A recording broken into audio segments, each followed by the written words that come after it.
Right, it was here. Yeah, that's right. Yeah, it was here. This is They it. came up late. They had a good team. You know, you had all.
That's a tough one.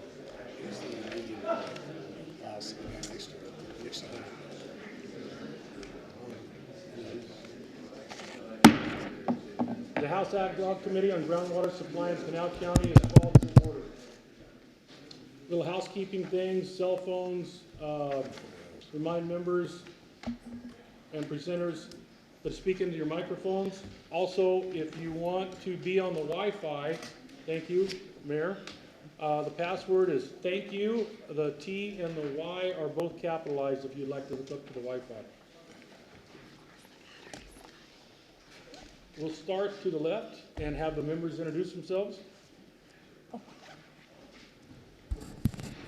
Hi, good afternoon. I'm Rosanna Gavaldon. I represent Legislative District 2, which is southern Arizona. So I have part of southeast part of Tucson, Pima County, I have Green Valley, Sahuarita, and all of Santa Cruz County.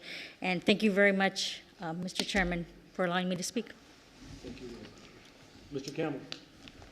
Good afternoon. I'm Noel Campbell. I'm state representative for District 1, which is mainly Yavapai County, but goes all the way down to Anthem. Water issues are very important to me, and I'm very happy to be a member of this committee, and I want to thank you for having this committee, Mr. Chairman. Thank you. Thank you. Mr. Roberts. Thank you, Mr. Chairman. Brett Roberts, representative LD11, a portion of Casa Grande, Maricopa, Arizona City, Saddlebrook, Marana, Oro Valley, Picture Rocks. Thank you, Mr. Roberts. Mr. Rodriguez. Thank you. My name is Diego Rodriguez. I'm the state representative for LD27, which includes Levine, South Phoenix, Guadalupe, and part of Tempe as well. And water issues are also very important to me. My district is a little unique. It's a nice mix of rural on the west side with a city in the middle. Director. Thank you, Mr. Chairman. I'm Tom Bushofsky, Director of the Arizona Department of Water Resources. Thank you. I'm Representative David Cook. I live in Globe, Arizona, and I want to thank the Speaker for allowing us to have this ad hoc to address the problems that have long been lingering, and I want to thank the Governor and his staff and executive branch for allowing the director to serve on this committee so we can dive into this. This is going to be probably a long presentation by the department. In our first hearing, I gave some questions and information that I wanted the answers to that are my fault as chairman of the committee that did not get to the director, and he could not answer all those questions, and we should have those answers today. So, Paul, you're up.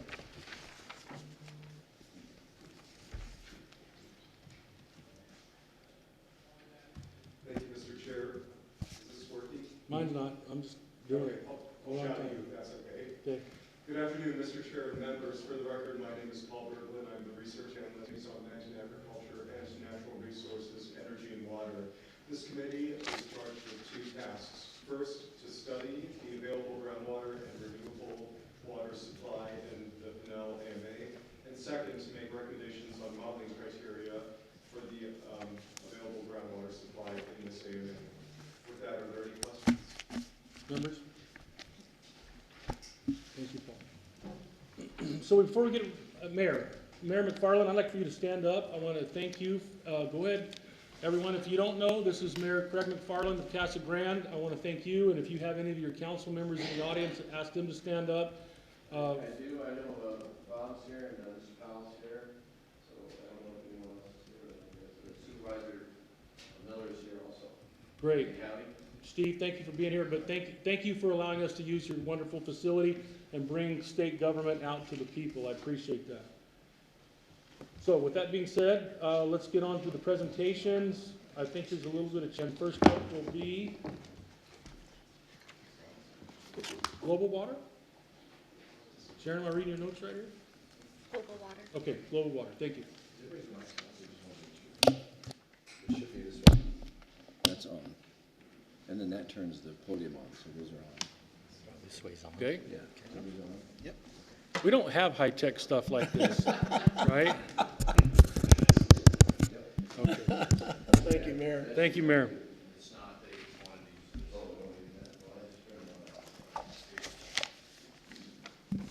Good morning. Good morning. Please introduce yourself and go through the chair if you have any questions. Thank you. Well, good afternoon, actually. I'm Jake Lenderking with Global Water Resources. I'm a director. And thank you, representatives, as well as Chairman Cook for having me here and allowing me to talk, and thank you for coming out and talking about water. Thank you, Director Bishatsky, for making all this happen as well. Hey, speaking. Is that better? There you go. Okay. Sorry about that. I got my hearing aid right here. Well, if my arm starts to drop, feel free to let me know. I have about a 10, 12-minute presentation. I can go all 10, 12 minutes. I can go a little shorter, whatever you desire. And have a few slides about global water and a few slides about the issues as we've kind of seen them and encountered them, and then get to some ideas on solutions at the very end.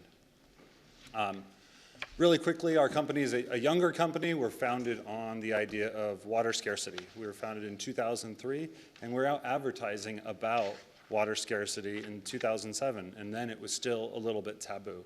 Today, we're in a place where we openly talk about it, and that's good for all of us. Water scarcity is not, does not mean we're going to run out of water. It does not mean we can't have development, but what it does mean, we're going to have an increased pressure on those supplies, increased competition for them, increased costs, and ultimately increased amount of work for all of us.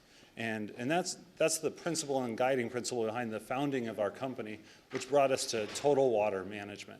Meaning we're really thinking about our utility as three utilities in one: water, wastewater, and recycled water. And if we plan that way from the beginning, we can implement really good water practices and reduce the amount of source water we use. Another really important part of our total water management approach is our water conservation program. We believe that water conservation also reduces our source water needs, and our technology package really drives it. Our technology package using smart meters allows us to continuously read our customers' usage and make that data available for them at their home, on their website, on their phone, their tablet, however they'd like it. Additionally, our customers can get leak detection notices on their phone or high consumption alerts as well. So we're working hard to get our customers the right information at the right time so they can make the right water conservation choice.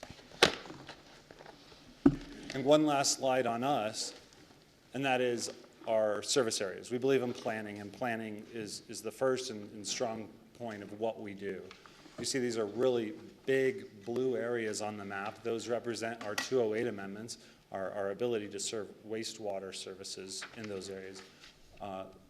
Town of Maricopa is our flagship operation where we have most of our utility customers, but we do have customers out in water utility Greater Tonopah, North Scottsdale, a few down in Red Rock as well. So, just a minute.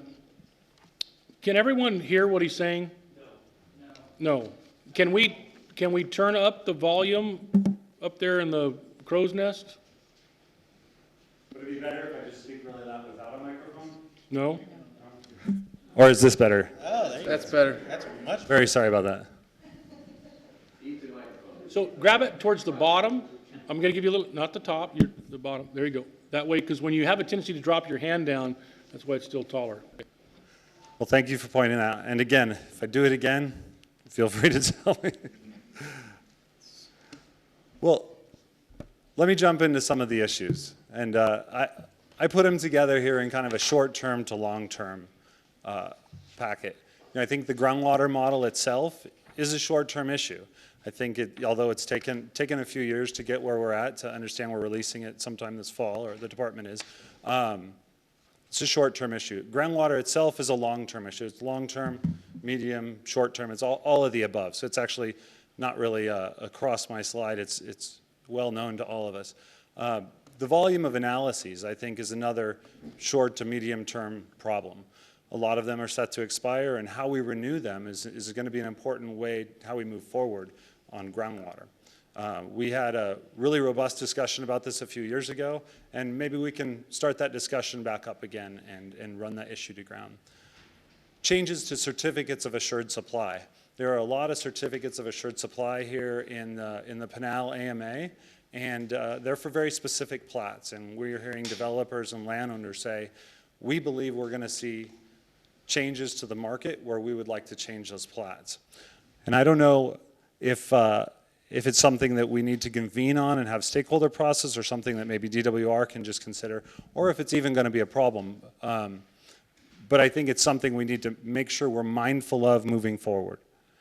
Of course, DCP, shortage on the Colorado River, and ultimately the ag pool end in 2030 are gonna have really substantial impacts to water in the Pinal AMA. And going a little further, a little less of an issue, is the withdrawal of banked water. There's a lot of banked water in the Pinal AMA, and we haven't done a lot of discussion about what that impact, the removal of that water in the future may have on us. So I think it might be a topic of discussion in the future. I threw in a slide in here about economic development because I think it's really important to talk about. I like to put water in a little bit of perspective. As a water provider, I believe I provide a service to the community, and part of that community is economic development. Here in Pinal County, agriculture is the foundation and bedrock to the economy. And I don't have it on there. I wasn't able to get the numbers, but think of that white space on the bottom being all ag, all economy. Few of the things on there, we're going to grow. We're projected to grow in population 3 times by 2050. And as of right now, we see announcements of over $10 billion worth of investment coming into Pinal County in the next several years, of which about 10% has already been realized. I believe Pinal County has the potential to really be the hearth of the Arizona state economy. It's unique in that it offers mega sites for development. We have the I-10 and I-8 corridor. We have a transcontinental railroad, access to one of the most world-class airports, and we have a port in Guaymas as well as in Long Beach that are both within a day's drive. So we are in a place that competes for economic development of mega sites, mega jobs, mega investment, that only competes with a few other places around the country. And I just like to put that in perspective, that we as water providers, and myself as a water provider, I need to help find solutions so we can make that happen. And I wanted to point out thinking about solutions, I need to acknowledge what's going on. There's so much going on in Pinal County right now. The counties and their comprehensive plan amendments, the cities and towns, we're going to see strong water elements in some of those. The Bureau of Reclamation issued a $1.36 million grant to study water. It's a 3-year study that I co-chair, and probably half a dozen of the folks in here are also working on that study. We're going to study supply and demand, climate change. We're going to look at adaptation and mitigation strategies to the things that we may see occurring in the future. Again, it's a 3-year study, and it's going to take us a little while to get to the end, but I think it'll have some really fruitful discussions and really fruitful solutions. Some other group meetings that have been going on have been bi-weekly meetings between the officials of Casa Grande, Pinal County, and the Pinal County Water Augmentation Authority.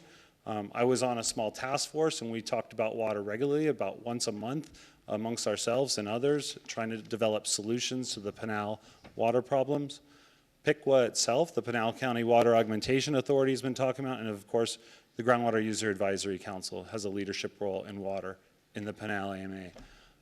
You know, I believe in a lot of us talking about it is really good and really important. We've fostered a lot of discussion, a lot of more sophistication. And at the end of the day, we get a lot more answers. And lastly, I just wanted to touch on a few ideas for solutions. Of course, when the groundwater model comes out, people are going to think that we can make adjustments to it. And I don't know how robust it is. I'm sure it's actually probably one of the most robust models out there, but people will be talking about the attributes and assumptions in it. Another is the Assured Water Supply program itself, the rules that are there. I think that there's room there for us to talk about making changes, not bad water management changes, but good water management changes. You know, I've talked with a lot of people that own land and have groundwater entitlements for farmland. It would be nice if they can change that land use to something else and still have a similar groundwater entitlement. They can make it completely through the Assured Water Supply program, something like a farm to community transfer. It's something we can talk about potentially making changes. Of course, the analyses of Assured Water Supply, again, I think that's a conversation we need to have about how they're renewed, what goes into those, issue to ground, one way or the other. Moving on into more medium and long-term things, assuming that the groundwater model is not the groundwater problem, but the actual amount of groundwater is, we're going to need to buy renewable water supplies. We're going to need to import water. And a big part of that is the timing of being able to pay for it. If you buy water today and get a certificate of assured supply, say in 6 months, you might be sitting and holding that for a couple of years before you're able to actually put that water to use. You have to do all the other development entitlements. At least that's what developers have been telling us for a few years now. So it'd be really nice that we find a way that a willing buyer, a voluntary buyer can go out and find available water supplies, buy them, but yet pay for them over time and still have them meet assured water supply criteria.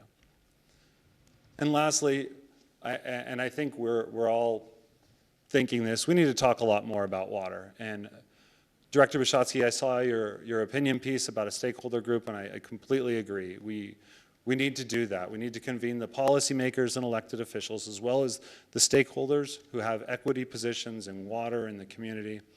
And we need to really engage with you, Tom, and Director Bishotsky, and your staff, both from a legal and policy perspective. We need to think both inside the box, the existing statutes, and also, you know, what still makes good water management, and what could the department support in changing those rules and statutes.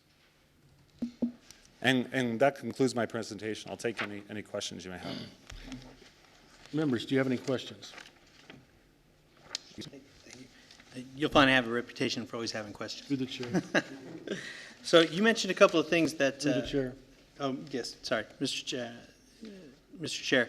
Sir, you mentioned a couple of things that I have questions about. Can you touch on, in a little more detail, starting off with your reference to assured water supplies financing in terms of using an arrangement along those lines to facilitate current growth, but with an eye towards financing it so that you can spread it out over time? Representative Rodriguez, committee chair. Yes. So the timing of getting an assured water supply, generally either groundwater or hold a non-groundwater entitlement, and so that would typically mean completely paid for before you get a certificate of assured water supply. Then, you'd go through that process, might take 6 months or so to get that certificate of assured supply. Then you'd go through, as a developer, would go through more development process before they would actually be putting that water to its intended use. So if you think of home building, a home builder cannot have a finished plat or go to the Department of Real Estate and have a public report until they have a certificate of assured supply. So essentially, they can't even advertise their development. They can't break ground. There's a lot of things they're not going to do until they have a little more assurance that they're going to be able to do what they want to do on that land. But under the current practices in the Assured Water Supply Program, you actually have to have that water completely in hand before you even apply for the Certificate of Assured Supply. So that makes it difficult. There are renewables out there. They are expensive, but I believe development can pay for some of that. We've heard that. The timing makes it nearly impossible. There's a few different ways to go about it. One could be a potential financing mechanism whereby no one's getting a handout, but rather a way to carry the cost, maybe through a mechanism that can recover it. There's a really neat way that does this at the CAGRD. The CAGRD was able to go out and have an obligation before they had water. And the way they were able to do that, the key to that, I believe, is the way they recovered revenue. They were able to record an agreement against the land. So if you're a member land in the CAGRD, you have an agreement recorded against it in which the GRD is then able to recover its revenue against your land. So it's very, very secure revenue stream. And then that enabled the GRD over time to actually grow quite a lot of funds and actually make the largest water purchase, I think, that's happened in the state. Not necessarily the largest water transfer, but the largest party-to-party water purchase. So I think it's a really good mechanism for covering the time necessary for the development process. The other way, of course, is simple and maybe a little scarier because it doesn't involve the revenue switching. It would change the assured water supply rules to say maybe you don't have to have the water in hand, but I don't think that's really on the table for discussion. Mr. Chair, one follow-up. In reference to that first option you described, are you envisioning some type of state involvement to facilitate that? It could be state or local government. It could be many things. It would need to be an entity that can record against it. I particularly like the Pinal County Water Augmentation Authority. It's a subdivision of state statute, or a creation in state statute, and it has pretty wide representation.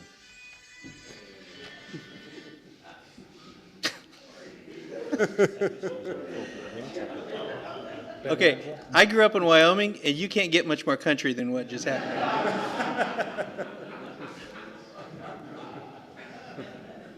I'm sorry, go ahead.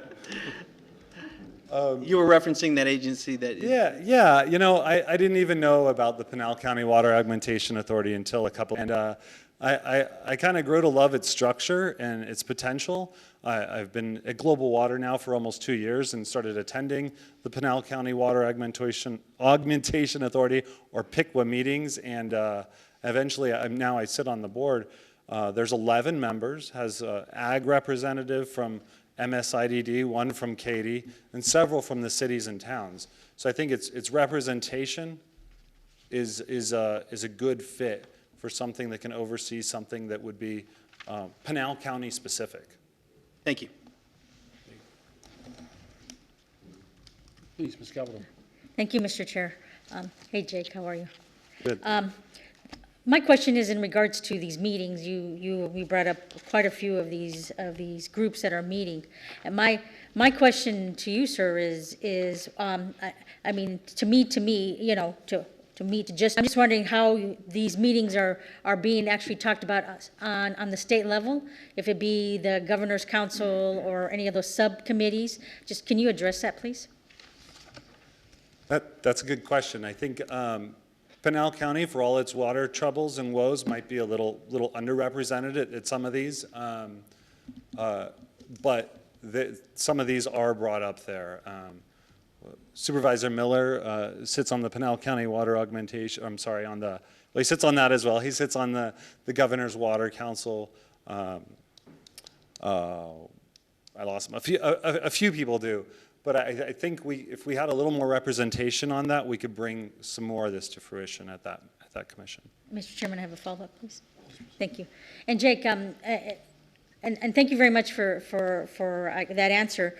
But again, I think it's very, very important that we continue to have this dialogue and to have everybody participate. I was actually at a meeting this morning, and there was presentations to actually talk about the future beyond DCP. And again, I guess it's just a comment to you is please continue engaging, because I think it's very, very important not only for Pinal County but for the entire state of Arizona that we learn from each other. So I thank you very much for doing this presentation. Thank you, Mr. Chairman. Thank you. I just have a few through here, Jake, real quick. I appreciate you saying that you believe that Pinal County is the heart of Arizona's economy, and I do believe that's where the future is. We share that concept. So when you go back to the study that you were saying in one of your slides, your 3-year water supply and demand study, is that also going to be, are you going to hire and do a model of your own in this study? Can you just real quickly describe exactly, or as much as you can in detail, what you're planning on doing with that? Because I would like to know if could be a public-private partnership with the director or something, or sharing that information, or if you're going to keep that. Certainly. Chairman Cook, we are hiring outside groundwater modeler. The Bureau of Reclamation is actually the group that's contracting with them, and they're going to work for both reclamation on paper and for the funds, but our greater group is going to help steer that work. That is going to be Montgomery & Associates. They were just selected, I believe, last week, and they're going to study, hopefully, using the most recently released model, if it is released really soon. And we'll be working on that to study actually projected supply and demand. The department, due to its statutory obligation, looks at harm. And so they look at a kind of conservative approach in the modeling, thinking these groups and entities are entitled to this much water, so the department has to count it in all of its groundwater modeling. We would be looking at it a little bit differently, looking at actual growth in areas not necessarily tied to the entitlement process. So what we would be doing is a little bit different. We'd also be able to look at recharge in a different way than the department does. Again, they look at these things because of a statutory charge to protect existing land and water users. But we have a little more freedom to look out into the future in a different way. Thank you. My last question is, you mentioned something in your talk about the Farm County transfer of water. Can you explain that a little bit more in detail? Yeah. A few folks have been talking about this for many months, probably for many years, but myself for a few months. And the idea behind that is that an existing farm has a grandfathered right and can and will pump groundwater for farming needs. Right now, that grandfathered system is all over here, and our assured water supply program is all forward-looking. It doesn't actually look at and interact with those existing grandfathered rights. I would hope that we can find a way to take the existing grandfathered rights and the physical availability that's earmarked for those within the groundwater model and be able to assign those in some way to assured water supply, to development, to give a little more freedom for the land use changes that are going to occur. Can you tell me of any other place that is doing something like this, or any other state? Yeah, I believe many of the western states do that. Their entire entitlement program and water rights programs are different. But I personally worked on this in New Mexico, a place that you can do a change of place, a change of type, and all different kinds of changes of use, but completely transferring it from an agricultural use to a non-agriculture, industrial, municipal use, et cetera. Okay, thank you. Yep. Director? Mr. Chairman, a couple things that might help the conversation. I would like everyone to know that the Pinal County Water Augmentation Authority does have a funding source.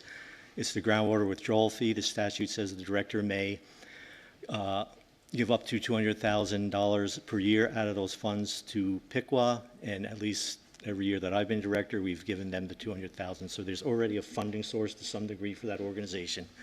Second, regarding the Bureau's model, DWR did submit a letter of support when Pinal County folks were seeking the grant under that program with reclamation, and committed also in that letter to provide information and data, et cetera. So we're certainly on board with doing that and are already kind of in that loop. Thank you. Thank you, Director. Okay, thank you, Jake. Thank you.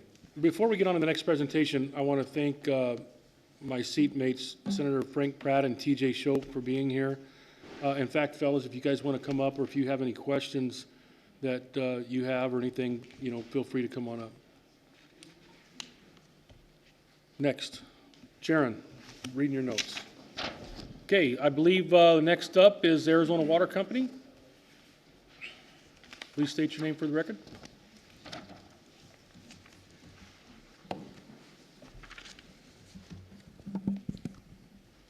Good afternoon. My name is Terry Sue Rossi. I'm the Water Resources Manager for Arizona Water Company. I am not Fred Schneider, the president of the company, but I'm going to play him today in the city council chambers.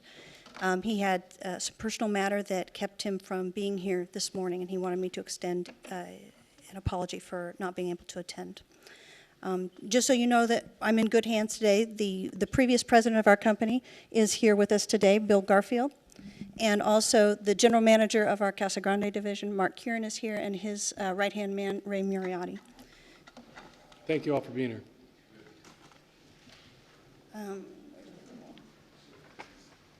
Let's see here. Sorry.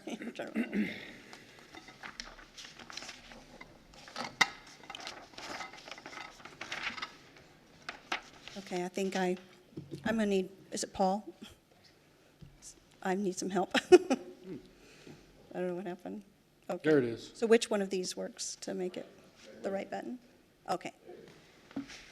So Arizona Water Company has been doing business in the state of Arizona since 1955. We have 22 properties in the state, and we serve over 90,000 customers.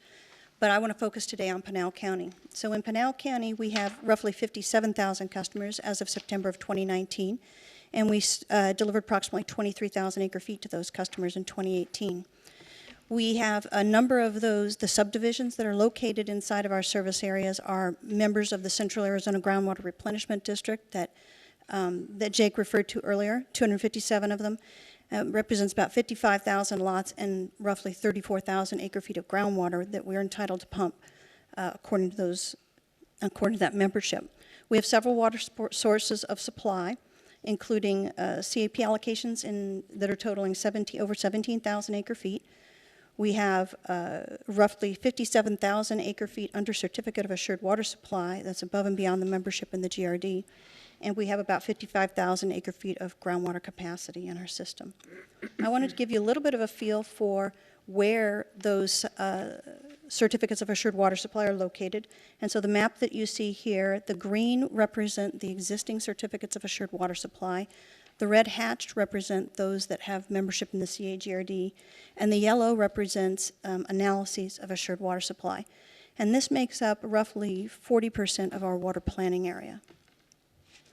So now I want to focus in on the Pinal Valley area, which includes the Casa Grande area, includes Coolidge, and some of the surrounding areas.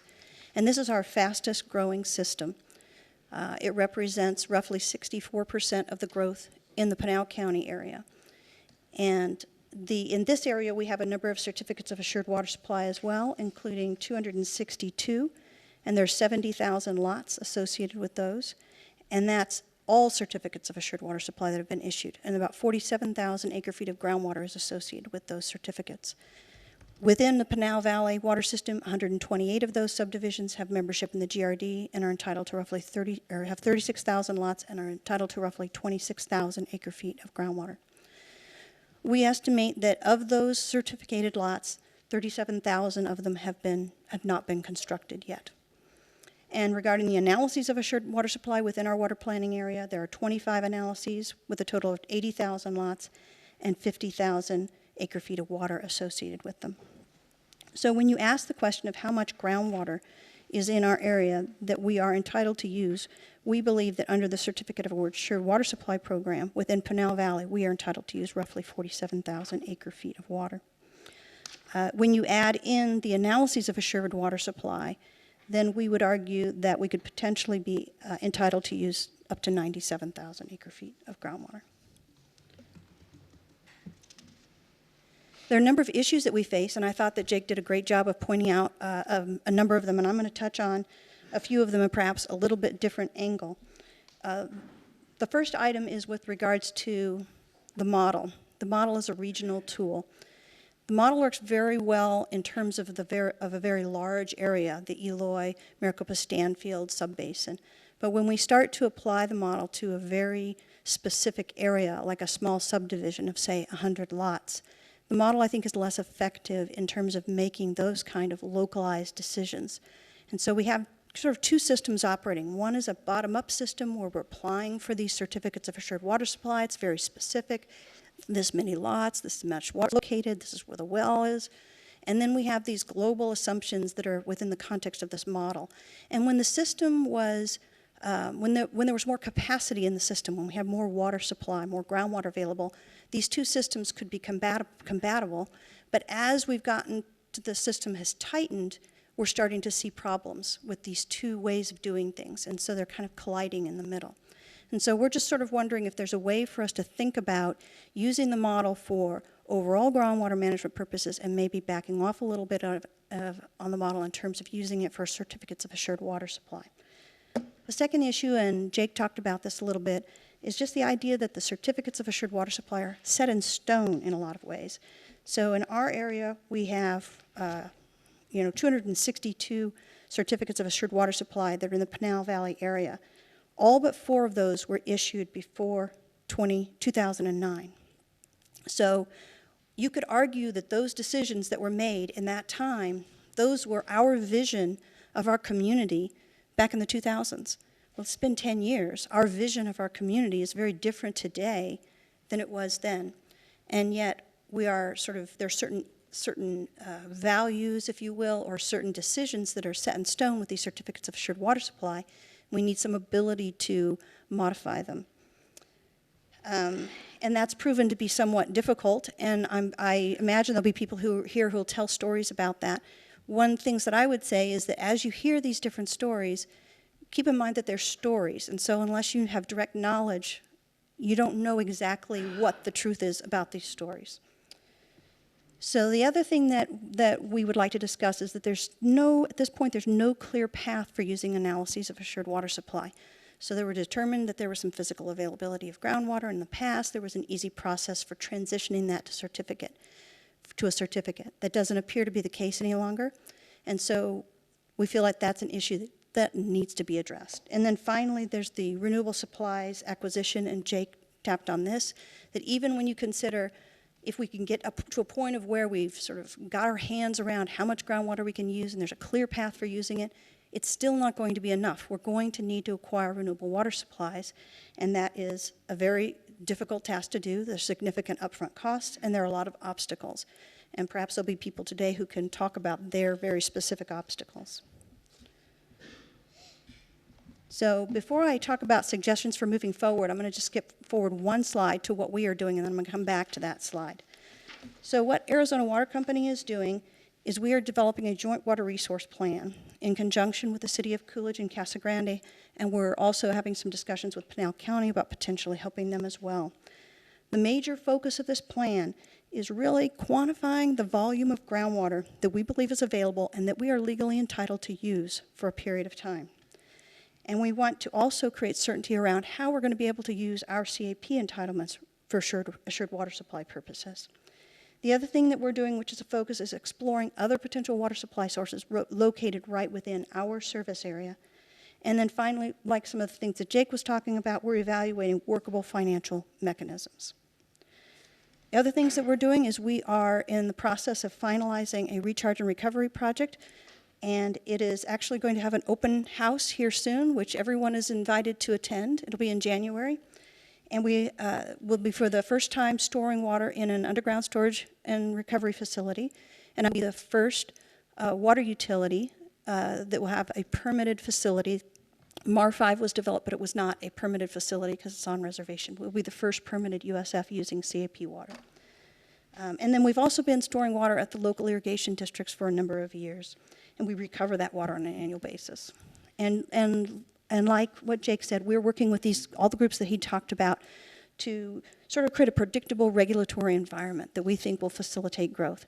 And I couldn't agree more with the statements that Jake made about economic development. I believe that Pinal is really the future epicenter of the state in terms of the economy. And we are facing an opportunity here that we really need to clear the path to make sure that things move forward.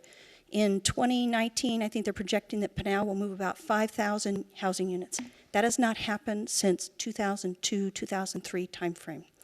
And so we are on the brink of something big here for all the reasons that he described. And so we want to make sure that we're poised to allow that natural progression to occur. So now I'm going to go back to the suggestions for moving forward. So our primary suggestion is that we create a Pinal AMA Water Management Interest Group. And this is a diverse group of interest here in the Pinal area, and that perhaps it could be led by PICWA or another organization as you see fit. And we think that it has a dual mission. First, we believe that it needs to create what we would call a bridge plan. And the purpose of the bridge plan is to relieve the immediate pressure and to stabilize the regulatory environment so that people know exactly what they have to do. When they file a certificate of assured water supply, this is what will happen.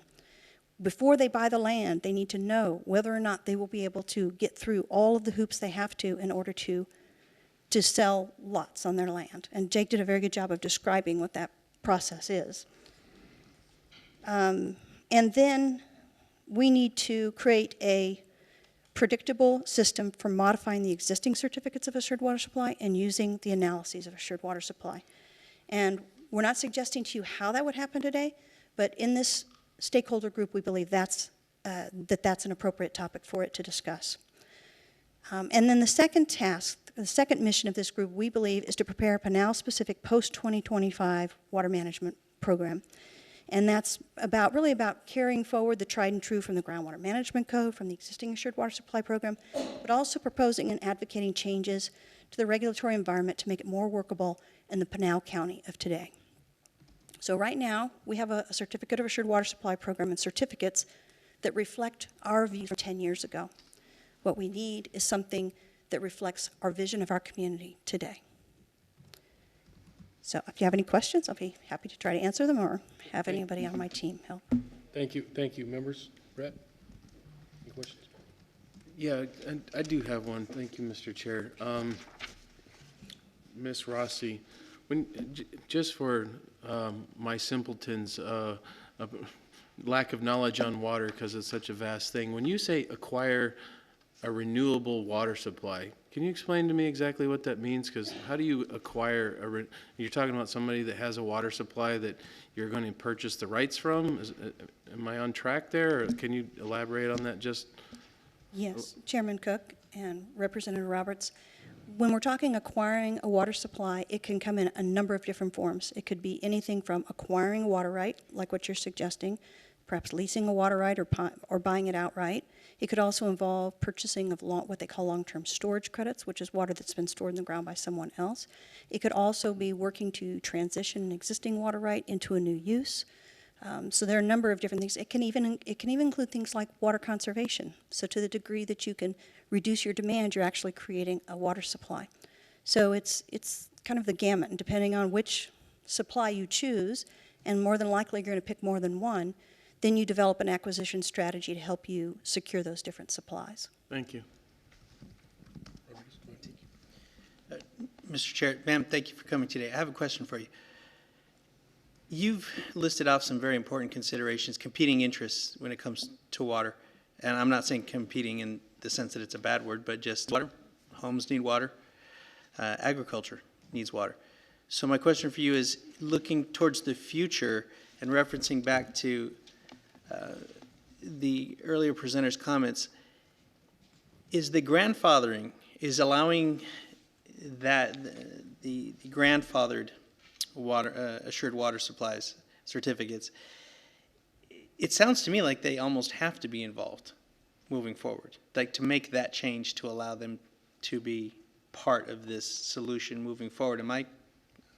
Would you agree with that or not? Chairman Cook, Representative Rodriguez, I agree that we all need to be a part of the picture. So whether it's agricultural, industrial, or municipal, we all need to be a part of the solution. I believe that there are ways for us to work together so we can create a solution that is, let's say, less painful to the whole. And so I think we all have to be at the table. That would be all the stakeholders. All the different sectors have to be there. And just a follow-up, Mr. Chair. You mentioned in part of your presentation that the analyses of assured water supply could potentially add another 50,000 acre-feet. Talk to me a little bit more about just the practical, I guess, difficulties if that were to actually occur. So the analyses, there are 25 analyses within our water planning area, and there's 50,000 acre-feet associated with them. So that's 50,000 acre-feet of groundwater that was considered to be physically available. I believe that the Department of Water Resources has the ability to, when it's time for a certificate to be issued, to reevaluate whether that physical availability is there. And so part of the question is there physical availability for them to then give to a certificate at this point? So we have a construct that says these analyses were issued, and so there's an expectation to a certain degree that there's water there.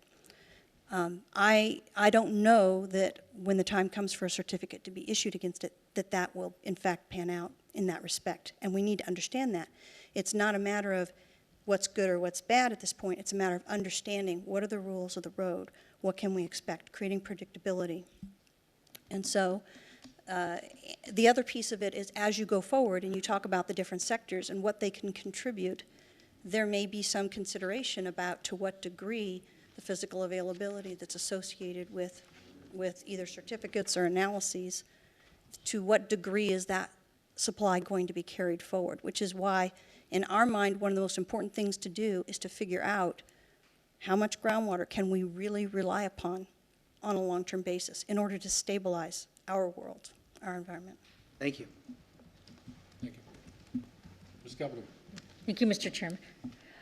Ms. Rossi, my question is you were referring to the Pinal Valley recharge project and I guess building a facility to store water.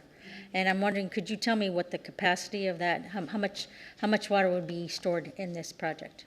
Well, the quick answer is entire CAP entitlement, but if you want more details, I would like one of our operations people to come up and talk specifically about the recharge project, because it's going through the first phase, and I believe that's, do one of you want to come up, Mark? So I'd like to give him a chance to answer that question directly.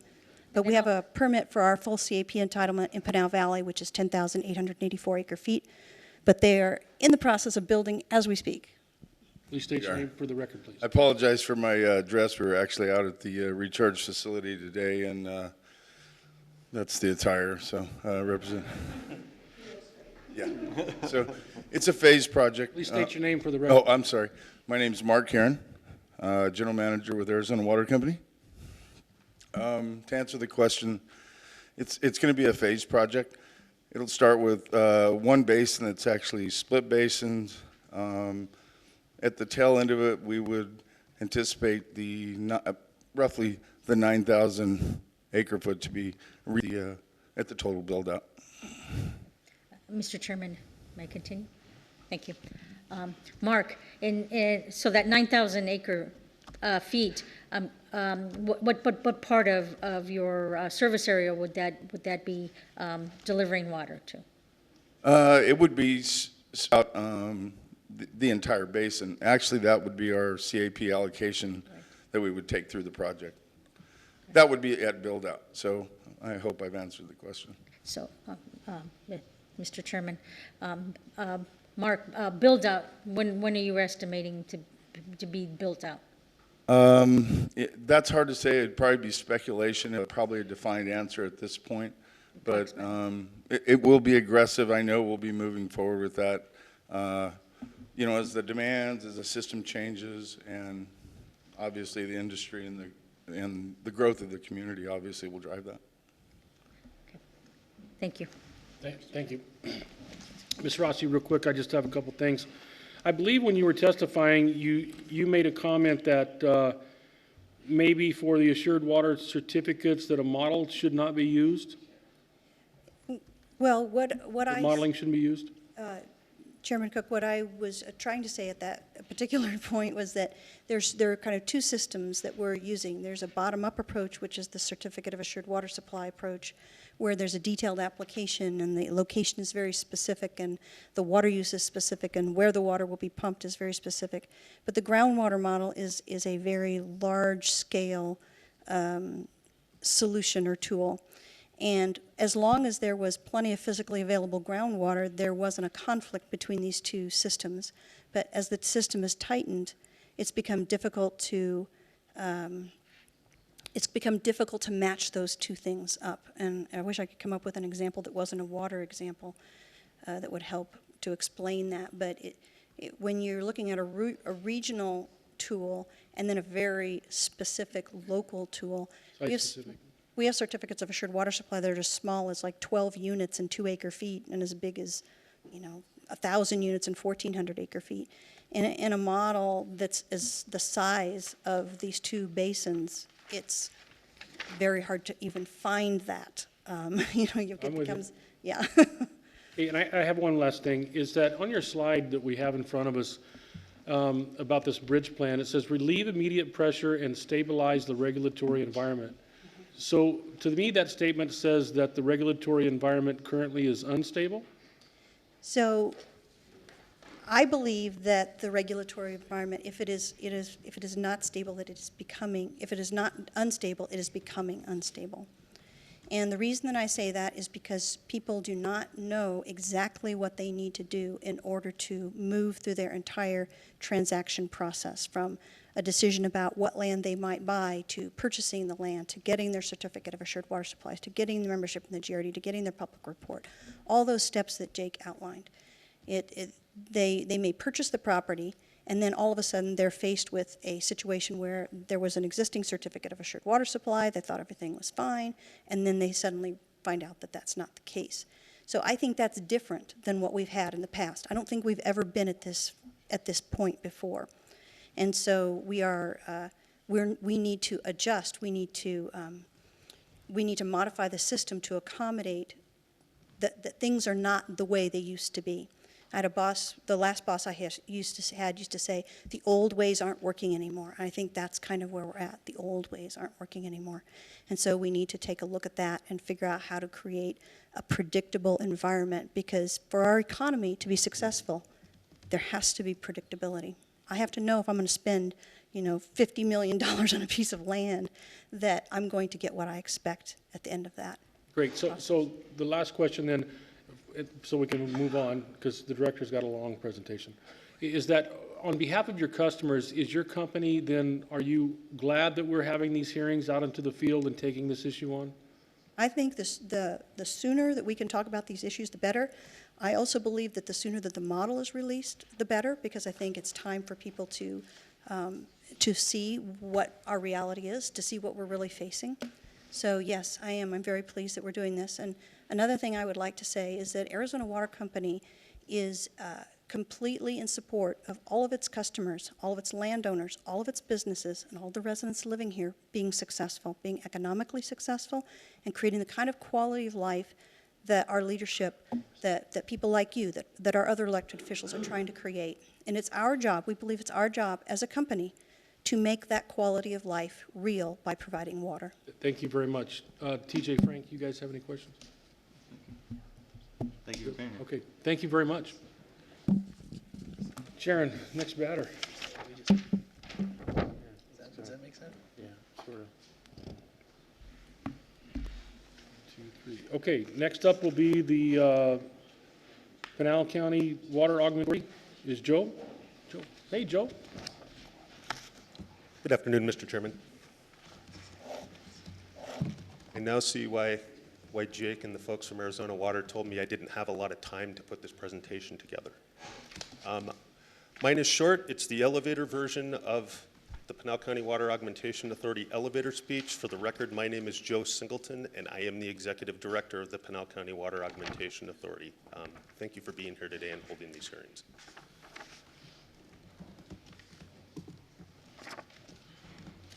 The authority's goal is to support the development of responsible, collaborative, and sustainable water planning and management in the Pinal Active Management Area. Excuse me, Joe, can you all hear him okay? I didn't think so. I'm sorry, I'm trying. I can tell by the looks on their I face. did the same thing you did, didn't I, Jake? All right, I thank you. apologize.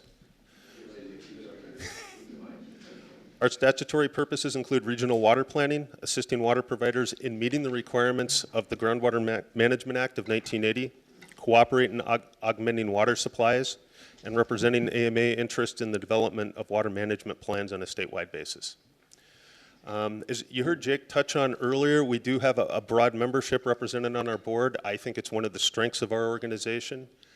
I can run quickly through this in summary because I know this is hard to see from sitting back here because I was a few rows back, but we have representatives from Pinal County itself, some of our local communities, Casa Grande, Coolidge, Eloy, Florence, Maricopa, as well as a representative from Papago Butte's Domestic Water Improvement District, representatives from Arizona Water Company, Global Water Resources, the Maricopa Stanfield Irrigation and Drainage District, and the Central Arizona Irrigation and Drainage District. So, in somewhat a departure for some of the groups that I've seen over the last 20 years, we have county representation, municipal representation, small water providers, private water providers, as well as agriculture. And I've apparently hit the end of my list, and I would be happy to answer any questions you might have.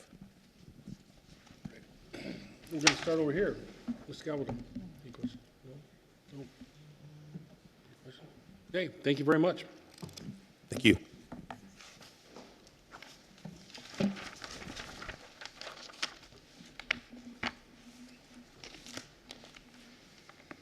You know, the analogy of baseball worked because you're the cleanup hitter, aren't you? I guess I am, and hopefully that I'm on either Houston or one of the teams that actually won. The Yankees, wasn't it? Yankees, but I won't say Yankees. that that's my team. Okay. So thank you, Mr. Chairman.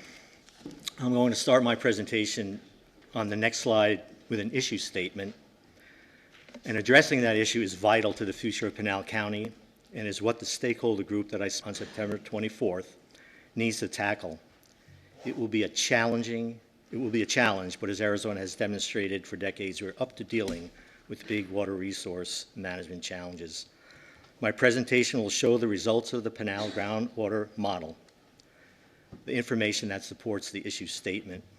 I will also discuss AWR's efforts to date regarding the model and its efforts with stakeholders in the Pinal County and principles that the state has developed to guide its involvement in the stakeholder process.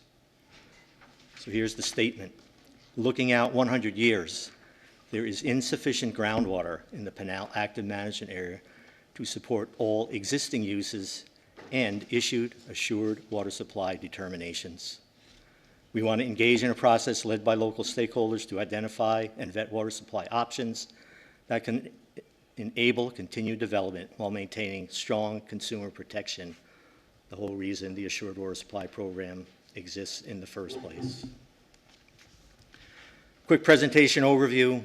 We're going to look at the 2019 Pinal model, background and results, DWR efforts to identify solutions to date, including discussions with Pinal stakeholder group folks, and then DWR Pinal Assured Water Supply Solutions guiding principles that I just referred to, and then some next steps as DWR sees it. So quickly, we show this on the 24th, but here's a little bit of history of the Pinal AMA modeling. Prior to 2014, assured water supply applicants submitted analytical and local numeric models. What that really means is that if you're putting in a well sitting in this chair, those models didn't necessarily analyze adequately the impact on the gentleman sitting way in the back of the room. That's what that means. The model we now have does that. because we believe the consumer protection under this program is applicable to everyone inside the Pinal Active Management Area.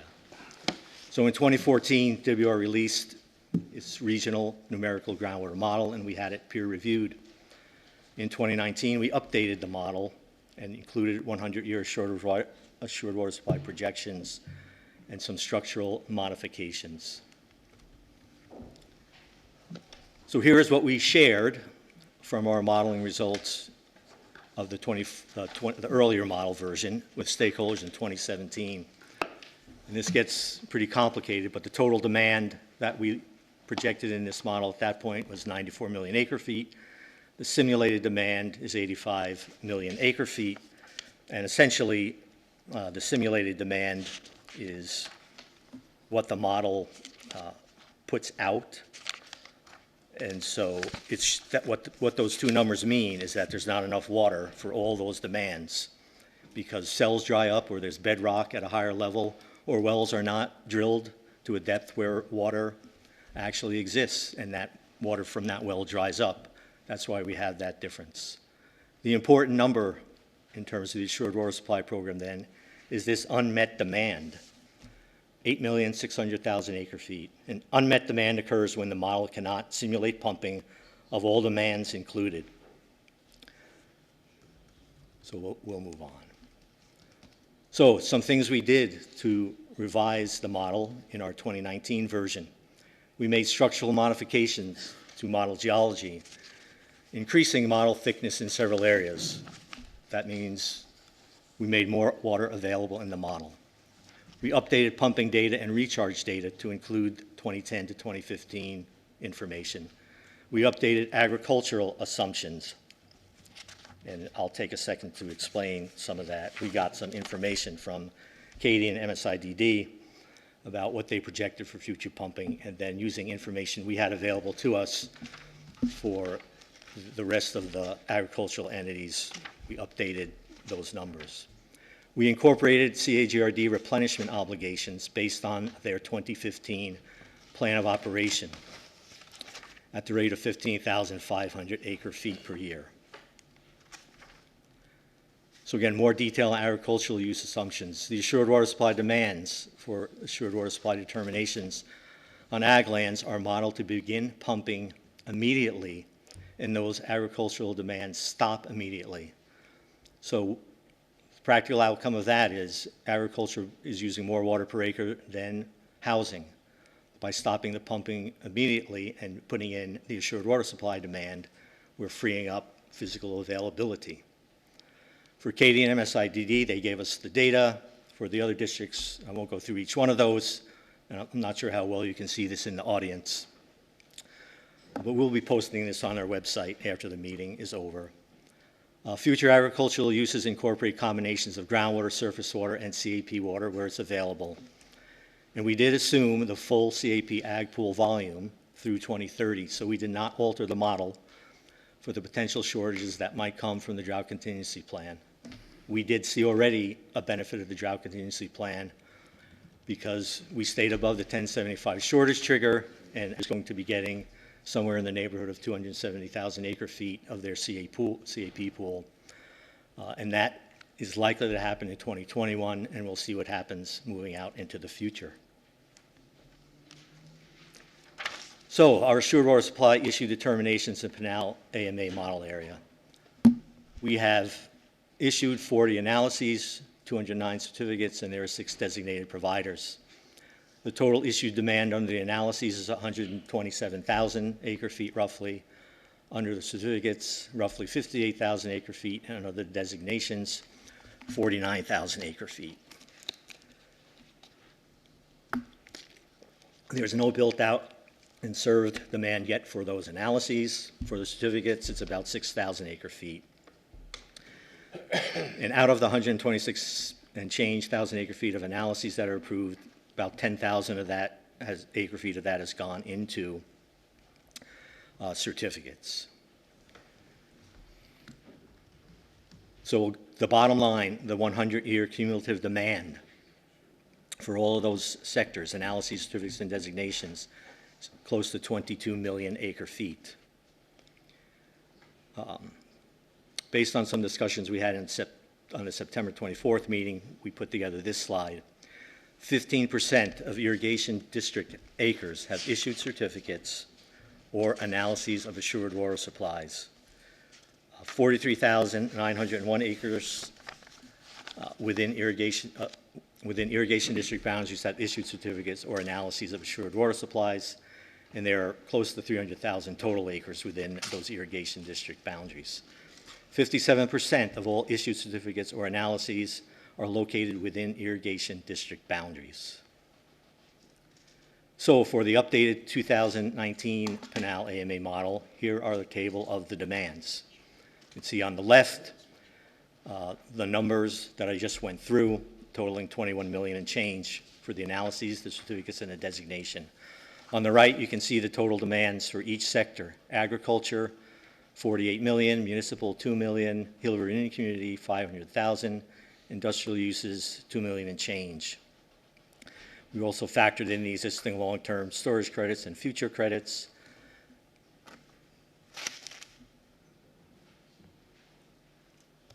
In the volume of 5.8 million acre feet. So the total demand then, 80 million acre feet, 600,000.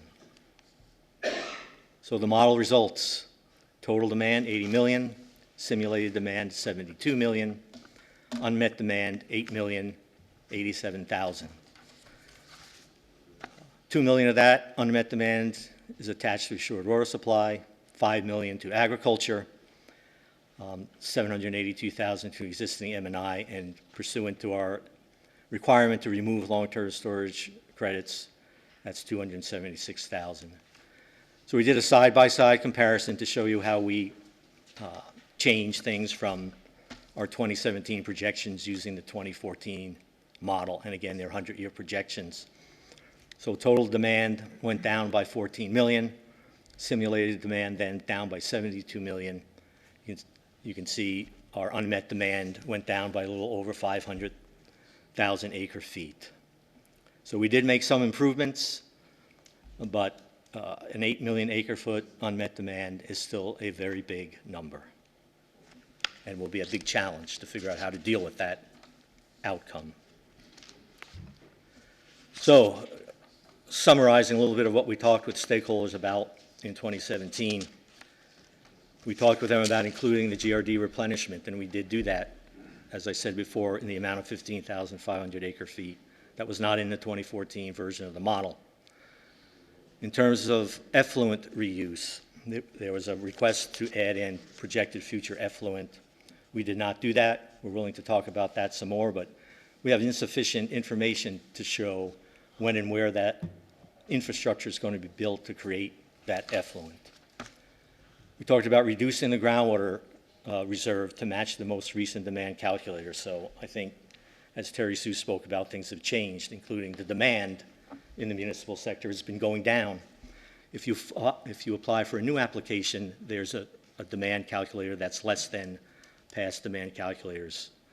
But we have issued determinations that have relied on the old demand calculators, so they probably are inflated. We're willing to talk about how to potentially deal with that issue and maybe reduce some of those demands, but that could, just as an example, result in a certificate volume being decreased. If the demand's less, you don't need as much water, perhaps you have to reduce the certificate volume. We changed the modeling so that the demand associated with unbuilt analysis and certificate ramps up over time, and starting with 100% of the demands immediately. So now, when we do this model run, 100% of the analyses and certificate demand starts on day one. We shut off the ag demand if it's on ag land.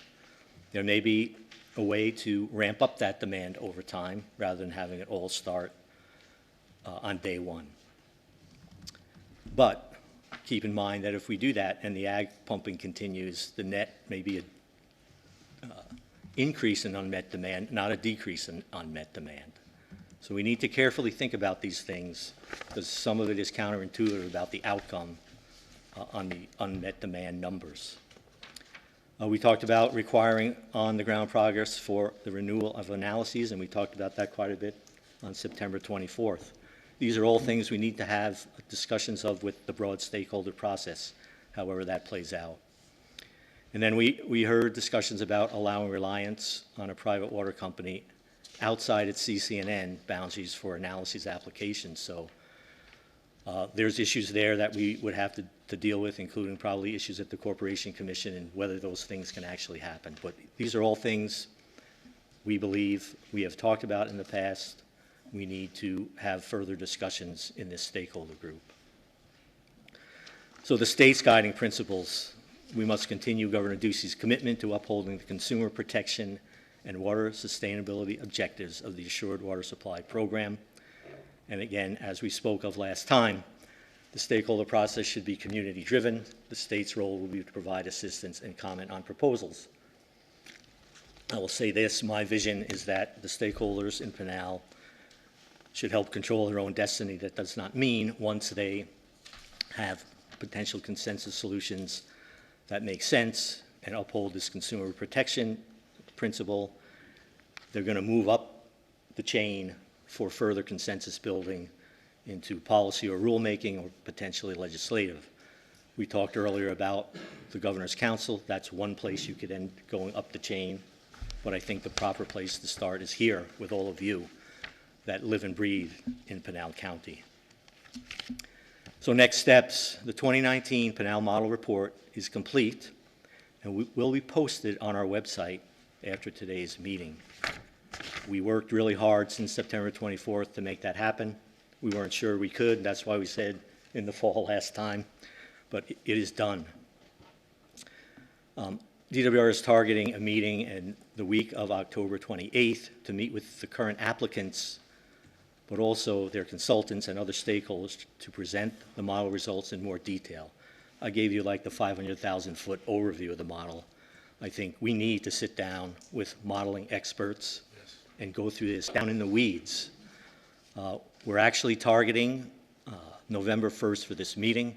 We just yesterday late got a room reserved at DWR. We'll let folks know the time of that meeting. Very important. We made a commitment to the applicants who have been on hold, so to speak, to get back to them once the model results were available and the model was done and the model report was published. And part of this meeting is to fulfill the commitment we made to them in their in letters to them previously. And again, we want to be part of this process. We think it's best led by local folks in Pinal County, not by the state. So, Mr. Chairman, that is the first part of my presentation, mostly about the model results and what that means for the unmet demand and the physical availability. Thank you, Director. And to the public, I want to say that don't get scared about these numbers. We can't fix a problem if the problem is. And after our last hearing, our initial hearing at the state, the Director and I had a wonderful conversation, and he gave me his word that he would be committed to get these numbers out and answer these questions, because they're tough questions to answer. And I want to thank you and your staff for doing so, because I'm really shocked you got it done, but you did get it done. And I want to echo the Director's comments about the modeling. For instance, for those that aren't deep into this, for instance, if agriculture says they're going to pump 500,000 acre feet per year, and they're only pumping 250,000, if they're pumping half that, I want to say the modeling probably is showing that they are pumping the full amount all the time, to be conservative, be on the safe side, right? Because that's what they have the right to pump. And so those are kind of what I believe we need to sit down and get with some experts and go through these things piece by piece, and to determine exactly what the modeling shows that anticipates being pumped, but what is actually being pumped. And Director, I look forward to those, and I really can't say enough thank you for you and your department, what you've done here since our last hearing. Any questions from the members or comments so far? Mr. Campbell. Thank you, Mr. Chairman. Director, I would like to question you about item number 4, change the modeling so that with unbuilt analysis and certificate ramps up over time instead of starting with 100% demand immediately. Well, I understand that. My question really is, do you have the authority through your department to remove or reject certificates? Let's say the worst case scenario where the demand is exceeding the output and the legislature does nothing, which is somewhat typical. What authority do you have to, statutory authority do you have to stop it, to regulate demand, regulate these analysis and, or take these certificates away? Or do you have that authority? So, Mr. Chairman, Representative Campbell, for the certificates, if there is one lot actually platted, they are inviolate. For the analyses, there's language in each one, more or less, that says if there are changing hydrologic conditions, we can review those analyses.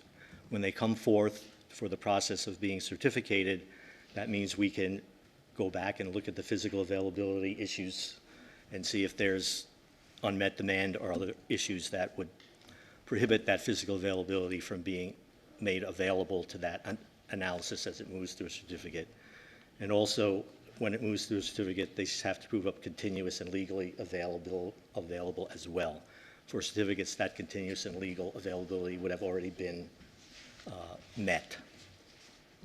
So we can for the analyses, we can't for the certificates. But again, I think the folks who hold the analysis, and we heard Terry Sue's testimony about an expectation that their volumes of analyses are in entitlement, I think, if I heard that word correctly.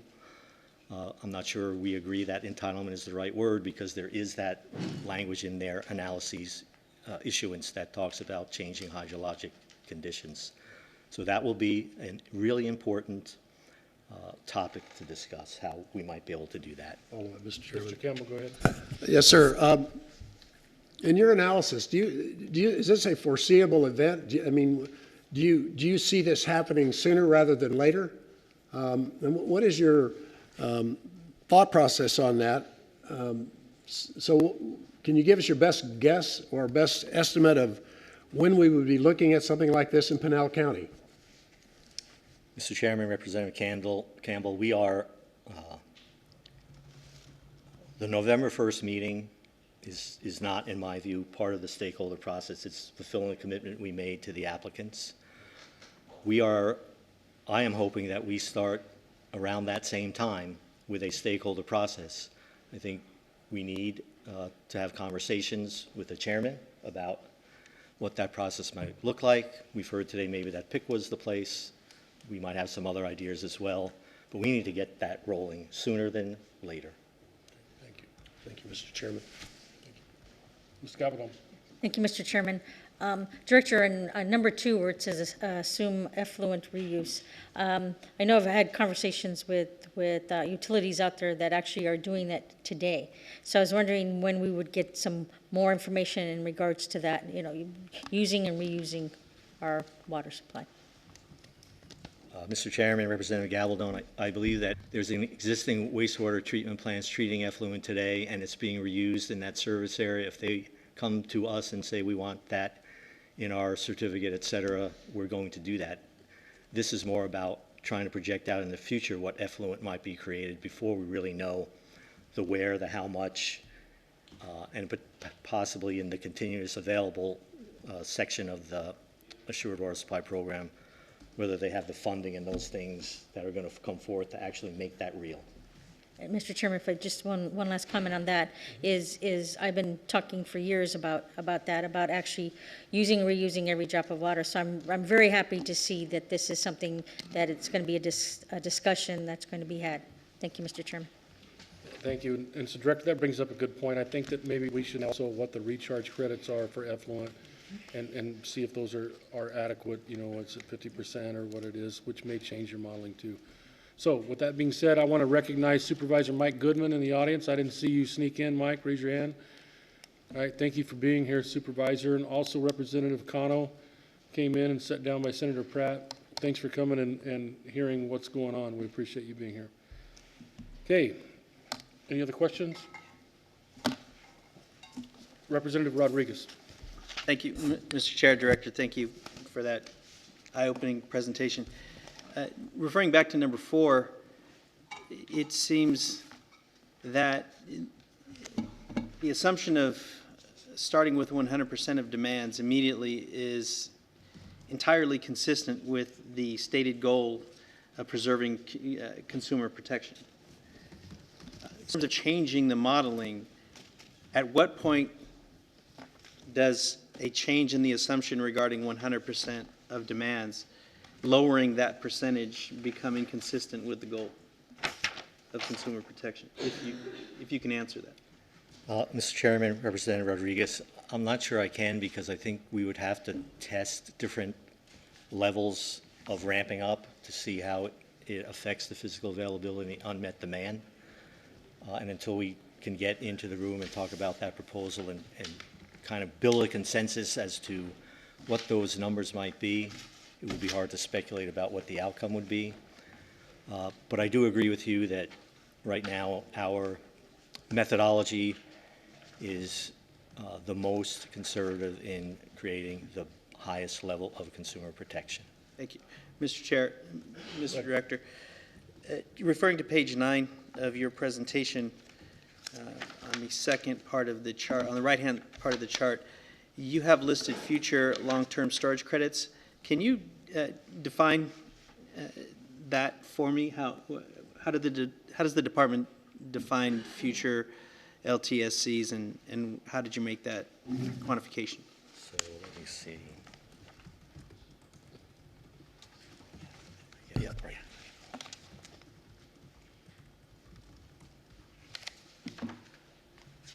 So I believe, Mr. Chairman, Representative Rodriguez, I believe we tried to make some estimate of how much CAP water would be available in the Pinal AMA for the creation of future long-term storage credits, and looking at how much has been created already with that same water supply that's available to Pinal County, a renewable water supply.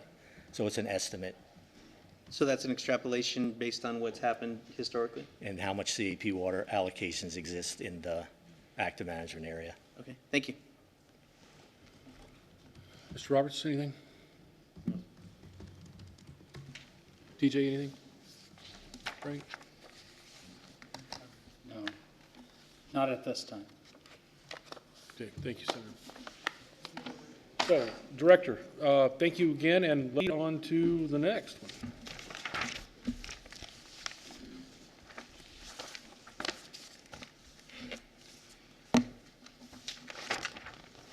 So, Mr. Chairman, we have also a presentation teed up here to answer the 15 questions that you sent to us. I'll wait till that presentation gets queued up.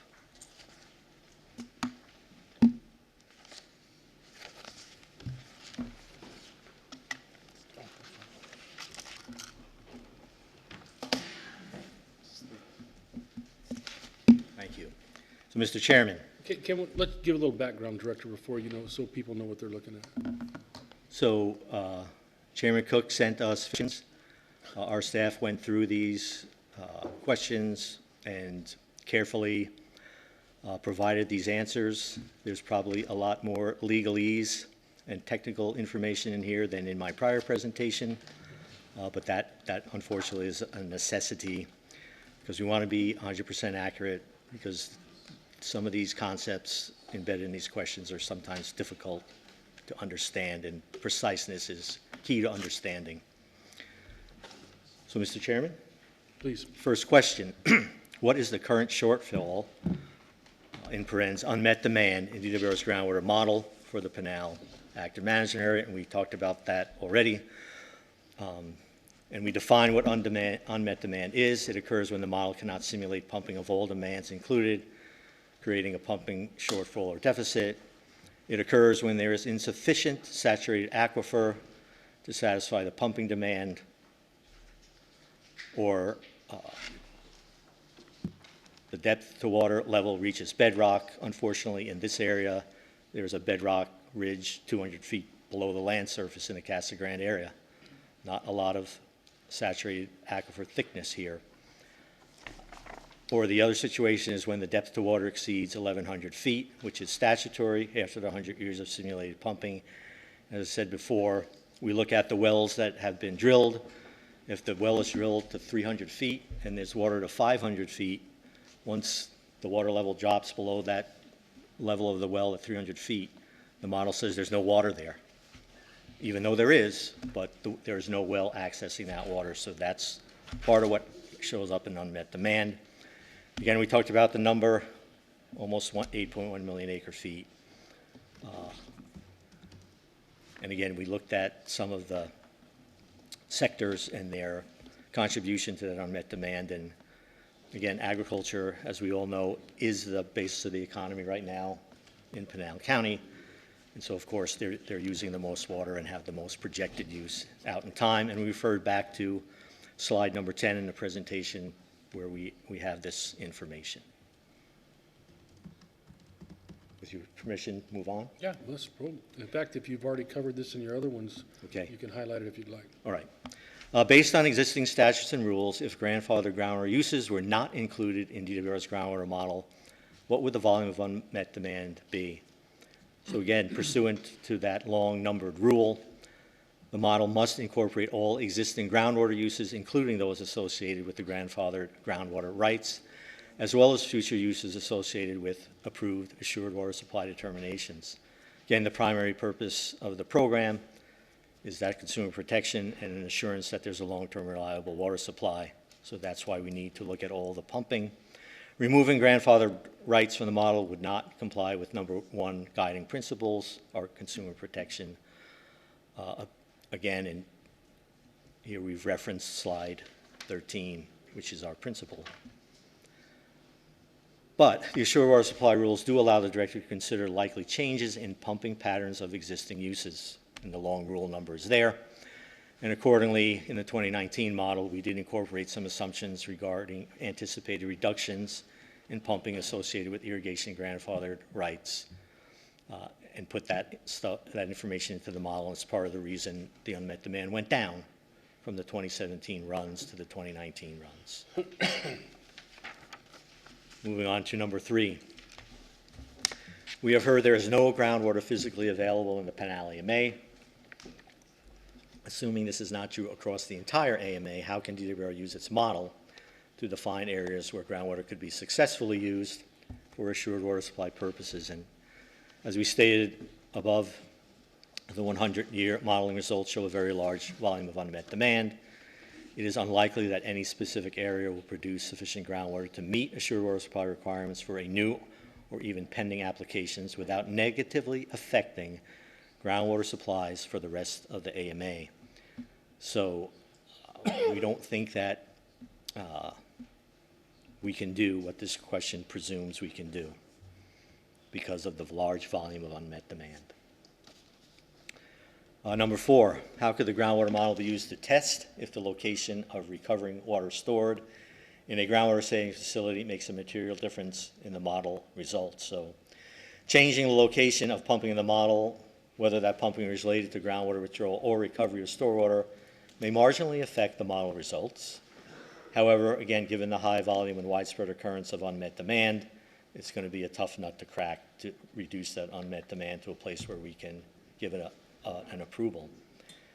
And so some background information on what we do now. DWR presumes that an assured water supply applicant will recover stored water within the area of hydrologic impact unless existing recovery well locations or the proposed pumping locations included in their application indicates otherwise. So we assume, again, that they're recovering those credits where they put the water.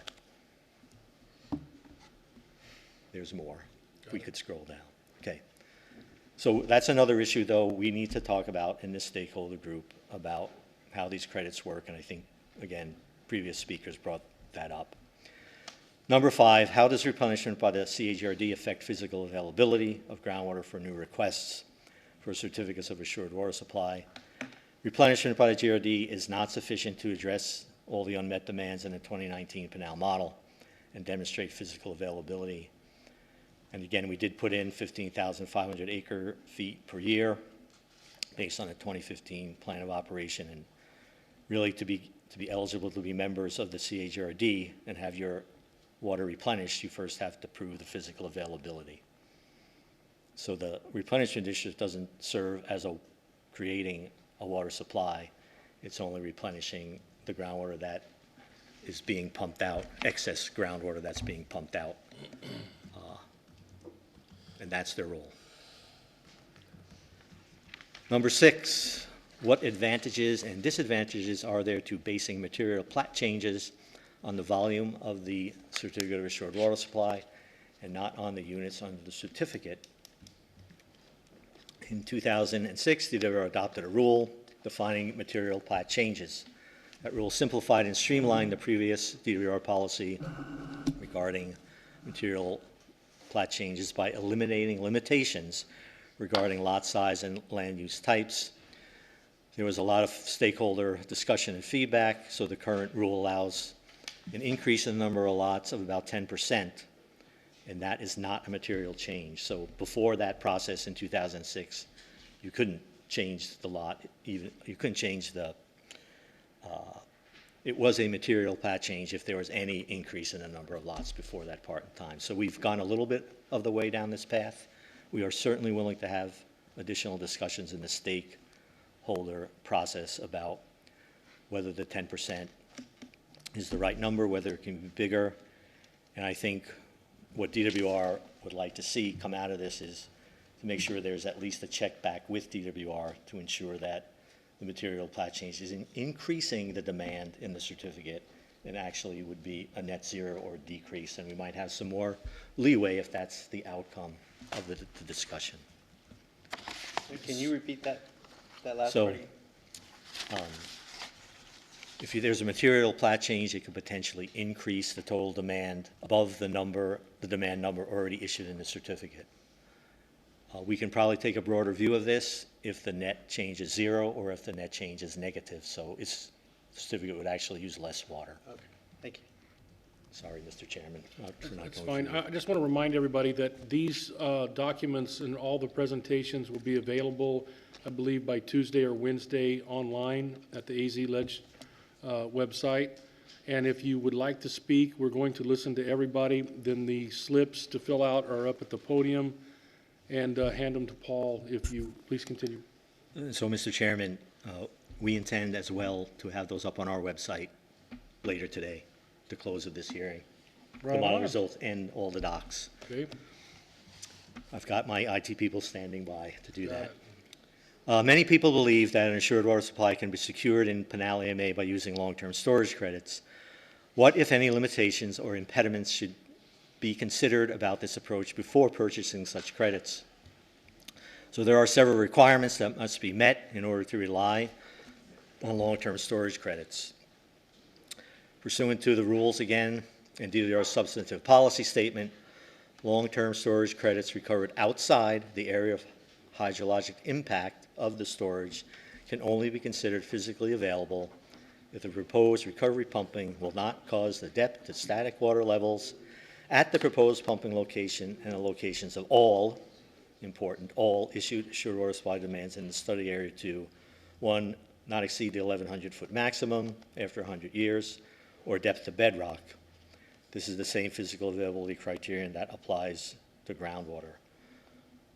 And then additionally, under state statute 4585-854.01b, the director may reject and invalidate any assignment of long-term storage credits in which the stored water would not have met the requirements for long-term storage credits as prescribed in 45.85201. This gets at what we call water bud, and my non-lawyerly description of water bed is if you are mining water, groundwater, you can't get a credit for storing water underground until you offset that volume of the mined groundwater. That's a non-lawyerly way to describe water bud. Again, in Drought Contingency Plan Steering Committee, we talked quite a bit about repealing water bud. There was a skinny repeal of water bud, I think is the term we used, but certainly a bigger discussion of water bud and its potential repeal should be part of the process. And lastly, any application for a certificate or analysis for a subdivision that will receive any volume of groundwater through a municipal water provider's commingled water delivery system must demonstrate physical availability of the groundwater that will be delivered to the subdivision. So if you're commingling groundwater with another supply, and some of that, and that supply includes a long-term storage credit created by a renewable supply, you still have to meet the physical availability test. And again, that commingling policy, we are willing to discuss the policy, potential changes, but we need to really think through all the consequences of potentially making those changes. What advantages, number 8, and disadvantages might result in a regulatory structure that would facilitate the portability of existing certificates. So the rules do provide now for the transfer of a certificate to a new owner for the same subdivision, and that we believe maintains the consumer protection of the program. DWR allows certificates to be transferred to new landowners provided that the new landowners demonstrates that the assured water supply associated with that previous certificate will continue to be available to the prospective homeowners. The rules provide for more streamlined transfers when the legal nature of the water supplies permit. That gets into what the renewable water supply is and whether there's appurtenancy issues with surface water, whether a Colorado allocation is sought to be used outside of the area the contract allows it to be used in, things like that. The rules provide, and additionally, as subdivisions begin to develop towards full build-out, the rules provide for exemptions from the requirement to transfer the certificate at all. Oops. However, the assured water supply statutes and rules are not designed to allow for portability with respect to a subdivision location. So if I have a certificate in this location, and again, the gentleman in the back row, they want to move it to that location, we would say no without going through physical availability, because the impacts on everyone else in this room could be different if the location of the pumping is back in that corner of the room rather than up here, just as an example. So we'll move on to the next number, because I talked about the last paragraph already. 9, what strategies and approaches has DWR considered to resolve the unmet demand unrelated to the assured water supply program? And we recognize that the volume and widespread occurrence of unmet demands, both associated with assured water supply and other unmet demands, and we listed all of the sectors that contribute, does necessitate a more holistic approach, but it's unlikely that the unmet demand within the model projection associated with the assured water supply determinations can be resolved without substantially reducing all the unmet demands within the AMA. Community stakeholders will need to collaborate to identify a number of solutions, including reduced groundwater pumping, new water resources, and that could resolve the issue on a regional scale. And we heard some of the speakers already talk about this. And again, we already showed in a previous slide our engagement with the stakeholders and some of the things we discussed with them. And again, back to the consistent approach that we want to see local solutions run up the chain. We must preserve the groundwater management and consumer protection goals of the assured water supply and the 1980 groundwater code. So there were some other questions then. What are DWR solutions to allow for land and economic development in the Pinal AMA? So given the magnitude of the problem, there is no single solution. There's no silver bullet. There's no CAP on the horizon, new CAP on the horizon with 1 million acre-feet of water coming. Again, we see the need to have locally determined solutions involving all the water users, ag, industry. We encourage the establishment of that process that honors the letter of intent of the 1980 groundwater code and reforms contained in there, while remaining flexible to anticipate future population and economic growth, and we're ready to help in that process. What are DWR's ideas? Our ideas for increased replenishment and potential renewable supplies. So again, processes through which organizations or individuals may obtain potential renewable supplies and substantially increased replenishment must account for the considerable complexity, including other things, the opportunity cost of those acquisitions. We're trying to achieve consensus or significant agreement.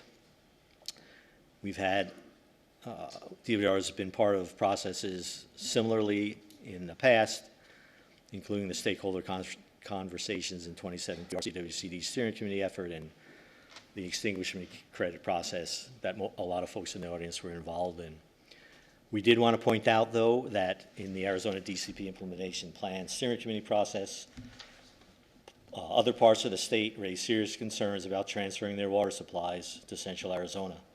We heard loud and clear from the Yuma representative, Mojave County representatives, that they didn't want to see their lifeblood moved away from their local areas. And again, not suggesting that those folks need to be in the room in the stakeholder group right now, but eventually their thoughts and ideas and views will have to be part of the vetting process if we come forward with, again, rule, policy, or legal outcomes, new statutory outcomes. 12, how much freedom will Pinal, active management area / county, interests have to create new water management goals and to establish regulatory structures to support those new goals? And again, we may support changes in regulatory changes and changes in the management goals. Again, assessing that against the consumer protection aspects of the program. The authority to change the goals or establish regulatory structures is held by the policymakers, the legislature, and the governor signing legislation potentially. I want to make a comment after you finish this. Okay. So we heard earlier too about other parallel processes coming out of the council. There's a committee looking at post-2025 AMA issues and what that might entail. DWR is running a process trying to finish way past the due date the fourth management plans, including the management plan for Pinal, AMA, and then getting into the fifth management plan. And we've already stood up fifth management plan stakeholder group meetings that include ag, industrial, muni sectors for what we might look at in the fifth management plan. Mr. Chairman. Thank you, Director. And Paul, hold that right there and back it up just a little bit. I have a question as the chairman's prerogative. I was going to ask Mr. Clint Chandler some questions this morning. We've heard a lot in this committee hearing this afternoon about local groups and getting stakeholders together to solve, and I love that. But I don't understand, and maybe you and I can have a sidebar conversation, is because I could ask simple questions. On the fourth management plan for Pinal County and the local stakeholder groups, wasn't that submitted to the department 6 to 7 years ago? Is that correct? Mr. Chairman, I'm not sure of the exact date. I think it was either a 2014 or 15 draft plan that we spoke to the folks in Pinal active management area about. But I will say that given what's all occurred with CAP water, the potential on Colorado River, and discussions about the drier future that we're all seeing, we felt the need to revisit that plan, and we are talking with the stakeholders. I think, as most folks know, about increasing conservation requirements under that plan in all of the water user sectors in the Pinal plan and in the Phoenix and eventually Santa Cruz plans as well. Hey, Director, we don't know to go. My point is this, I'm going to be more clear. When local people and stakeholders, because the reason why I stopped here is what we're saying here to the people, is that we want solutions to local people and stakeholders, yet when they do the work and they send it up to the chain like you've said here needs to happen, right, then it's our jobs up the chain to actually give feedback and get something done without 5 or 6 years of uncertainty for these people. And I don't want to harp on that anymore, because as we finish, I think we should just adopt the fourth plan and move on in the fifth plan, because it's only good until the end of the year. But in talking about this right here, we should at our level move more expeditiously. And I want to know if I can help you and the department move quicker, just tell me what to do, because everybody out here in our faces and that aren't here, these people represent, they rely on us to do that. And I'm giving you my open hand to say, how can I help fix the problems that we have learned from in the past. Does that make sense? Yes, Mr. Chairman, and I appreciate and will certainly avail myself of your help. I will. I'll help you all I can, and I appreciate that. Please continue. We can. I'm sorry, Mr. Campbell. Yes. So Director, help me out here because, I really am a layperson here. And how is it that the department, in light of the modeling that shows a depth as an 8 million acre feet, how can the department continue to issue certificates or a modeling, I guess the term is the unbuilt analysis? I mean, help me out here and understand it, because if we're going to be facing that kind of shortage, and then is it business as usual? What's going on here? So, Mr. Chairman, Representative Campbell, the pending applications for both certificates and analyses, and we went through them, those folks were sent what we loosely term deficiency letters. They're incomplete determinations, and basically because of our view about the physical availability, that the model wasn't done. So we haven't issued anything. Right. And I think folks out there want to move forward to see if there's a way we can issue. 8 million is a big number, but as we all have heard from the other folks who have testified and we've talked about in our presentation, that's what the stakeholder process needs to figure out. How can we move forward? Not by just saying business as usual, we're ignoring that unmet demand, but finding ways to close that gap and, again, honor the consumer protection and the groundwater code to be able to move forward and issue those new applications that are sitting before us, or having analyses move to certificates. And many of them are caught up in this unmet demand issue as well, in terms of their ability potentially to move to that certificated phase. It's not business as usual. Well, Director, I appreciate the subtlety of what you're saying, and but crunch time is coming, and so somewhere down the road, we can no longer have stakeholder meetings and do what we do and meet and talk, and nothing ever seems to resolve itself. But I mean, I sympathize with the position that you've told us about today. And I just wanted to tell you that I do sympathize with your position. Thank you. Thank you, Mr. Campbell. Please continue. Thank you, Paul. Oh, Paul, it's gone. It's back.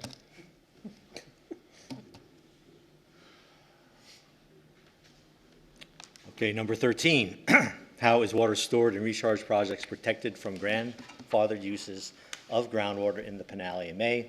How confident is DWR that long-term storage credits pledged for assured water supply would be physically available in 100 years?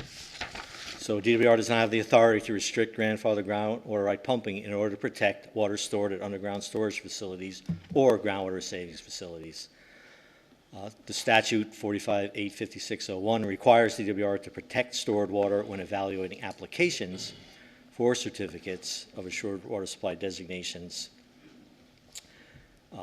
and certain permit applications. We cannot guarantee that the long-term storage credits pledged to assured water supply determinations will be physically available for 100 years. And when we look at these applications or analyses moving to certificates, it's a snapshot in time looking out 100 years, right? Assured water supply applications that include water to be recovered outside the area of impact must meet the same modeling criteria as required for groundwater pumping, the physical availability test. Long-term storage credits pledged to an assured water supply application will be recovered within the area of impact of storage are not evaluated for physical availability in the same way. So I will share with you that when Phoenix area cities in their designation process around 2010 or so applied to have some of their long-term storage credits put in their designations, not all of them were put in the designations because looking out 100 years, the physical availability wasn't there. But again, the certain Water users have rights to pump. They don't have replenishment obligations. And so we are in a position of not being able to 100% protect that water that has been stored underground. Please continue. 14, how do grandfather uses of groundwater affect assured water supply determinations? And I think we went through this already. And again, the unmet demand attributable to agriculture was in the 5 million acre foot neighborhood.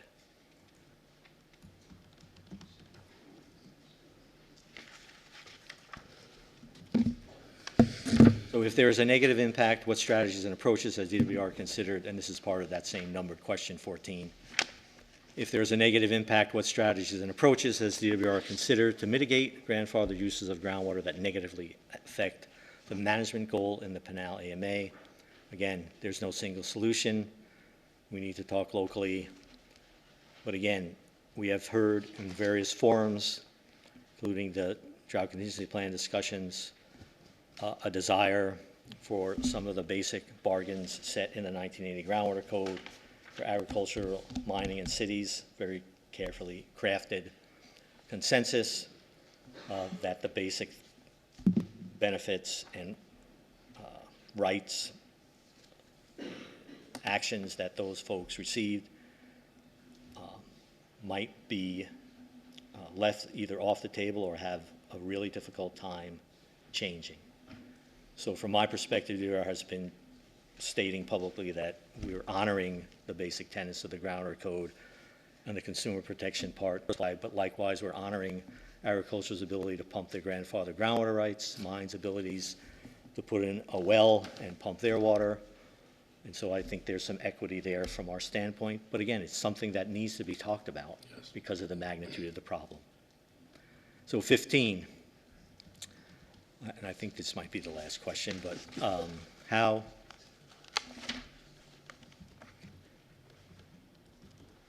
can you scroll up just a bit, please? Yeah, there you go. How can replenishment entities such as the CHRD be used to secure and provide physical water supplies instead of just replenishing excess groundwater use after the fact?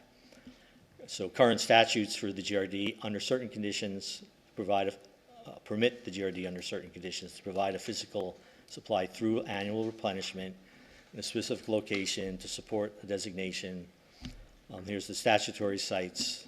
One of the conditions requires that city, town, or private water company agrees to provide enough water to meet the obligations undertaken by the GRD on behalf of the city, town, or private company. So there is a unique statutory framework that allows the GRD to be more of a water provider than just the replenishment folks. That is something that the city of Scottsdale has done with the GRD. And with excess water going away, Scottsdale basically has had to find their own water supply because the GRD is not the entity on the hook to do that. And they're looking at Harquahala INA water transfers.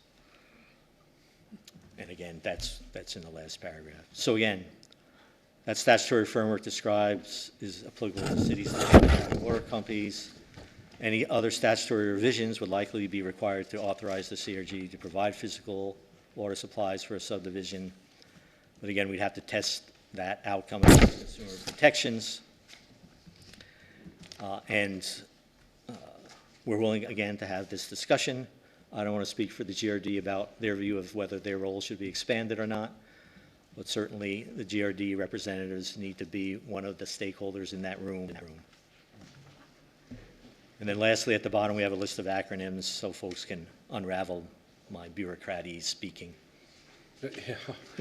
Thank you, Director, and I hope the questions helped everybody. I felt like that the questions we put together to give the department was a way for us to start with a foundation and where we were at and what their positions were, and to save the staff a lot of time of going through the testimony and trying to put it all down.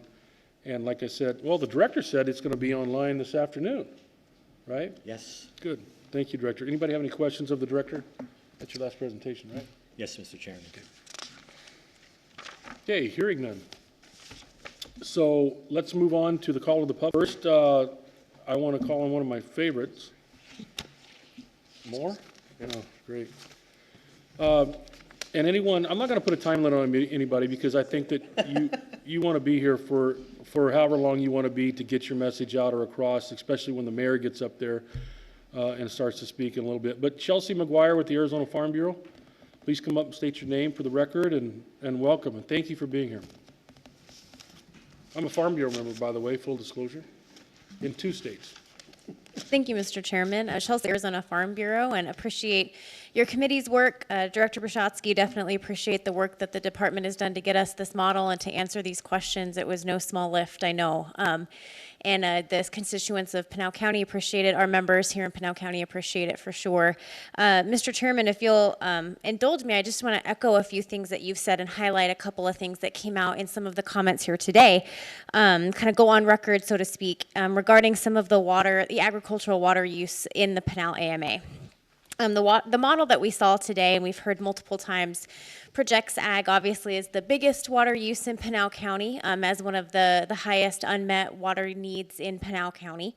And as I understand it, it projects ag water use at its full allocation at a relatively static level throughout time. And that's simply not the reality of what agriculture looks like. It's a dynamic industry, and as Mr. Cook has stated a couple of times in this committee hearing, it's not uncommon to see that agriculture in any given year may have an allocation of a certain amount, but it uses maybe 2/3 of that amount, maybe 1/2 of that amount. Unfortunately, it's difficult to say exactly what that amount's going to be at any given time because it's going to depend on what the market demands are. It's going to depend on what the conservation benefit and what the conservation aspects of that agricultural producer are at the time.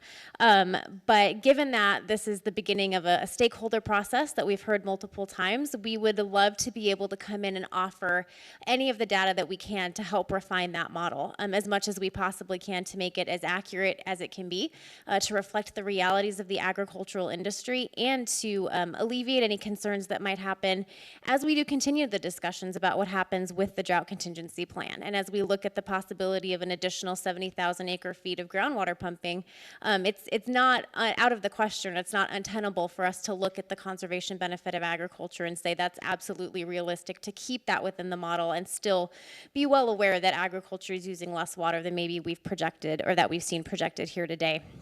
So as we move through this process and through the stakeholder process, I just want to offer on behalf of the Farm Bureau, on behalf of the entire ag community, our commitment to committing to that stakeholder process, participating in that stakeholder process, and providing any information that we can to help refine that model further. So with that, I'm happy to answer any questions. Members, any questions? Representative Galvin. Thank you, Mr. Chairman. Chelsea, hello. Your statement said, okay, agriculture, we don't know how much water we're going to be using. Sometimes we use our total, total allocations another time. And could you kind of clarify that? I mean, it's really hard to do a plan when you don't know that. So can you, I guess, clarify that for me? Because that just doesn't makes no sense to me. Mr. Chairman, Representative Gabaldon, absolutely. And part of that is that it's hard to know from year to year what an agriculturalist is going to do, right? Or what the industry is going to look like. It's a commodity-based industry, so it's responsive to market trends. But what we do know is that in every given year, agriculture is becoming more and more efficient. So as we look at the investment in irrigation technology that our farmers are putting in on the ground, as we look at the investment in conservation uses that our farmers are putting in on the ground, those are things that we can project, and we can look at conservation trends over time to say, in 2012 we were using X amount of acre feet to grow what we're growing, and now in 2019 we're using Y. We can look at those kinds of trends and help alleviate some of that concern of overdrafting or of unmet water use needs, because we're seeing how much more efficient we're becoming, and those are much more consistent trends than maybe what our cropping patterns are going to look like in 5 years, because we just simply don't know what the market's going to look like in 5 years. So we can find some of those consistencies that are a little bit more predictable and try to balance those with the inconsistencies and the things that we can't predict. Mr. Chairman, just to follow up on that, if I may. Go ahead. Thank you. Chelsea, so I hear you, and again, it's more of the, so do you, I guess I'm going to ask you for a prediction. Do you see agriculture in Pinal County actually going more to crops that use less water? Is that kind of part of the formula in that sense, the plan? And if so, then could we have, I guess, a better, we meaning everybody, have a general idea as to how much that water use is going to be? Because I think, my understanding is we're trying very hard to actually look at Pinal County and kind of decrease the water use. Hearing all these numbers today, it was very eye-opening. So can you address that, please?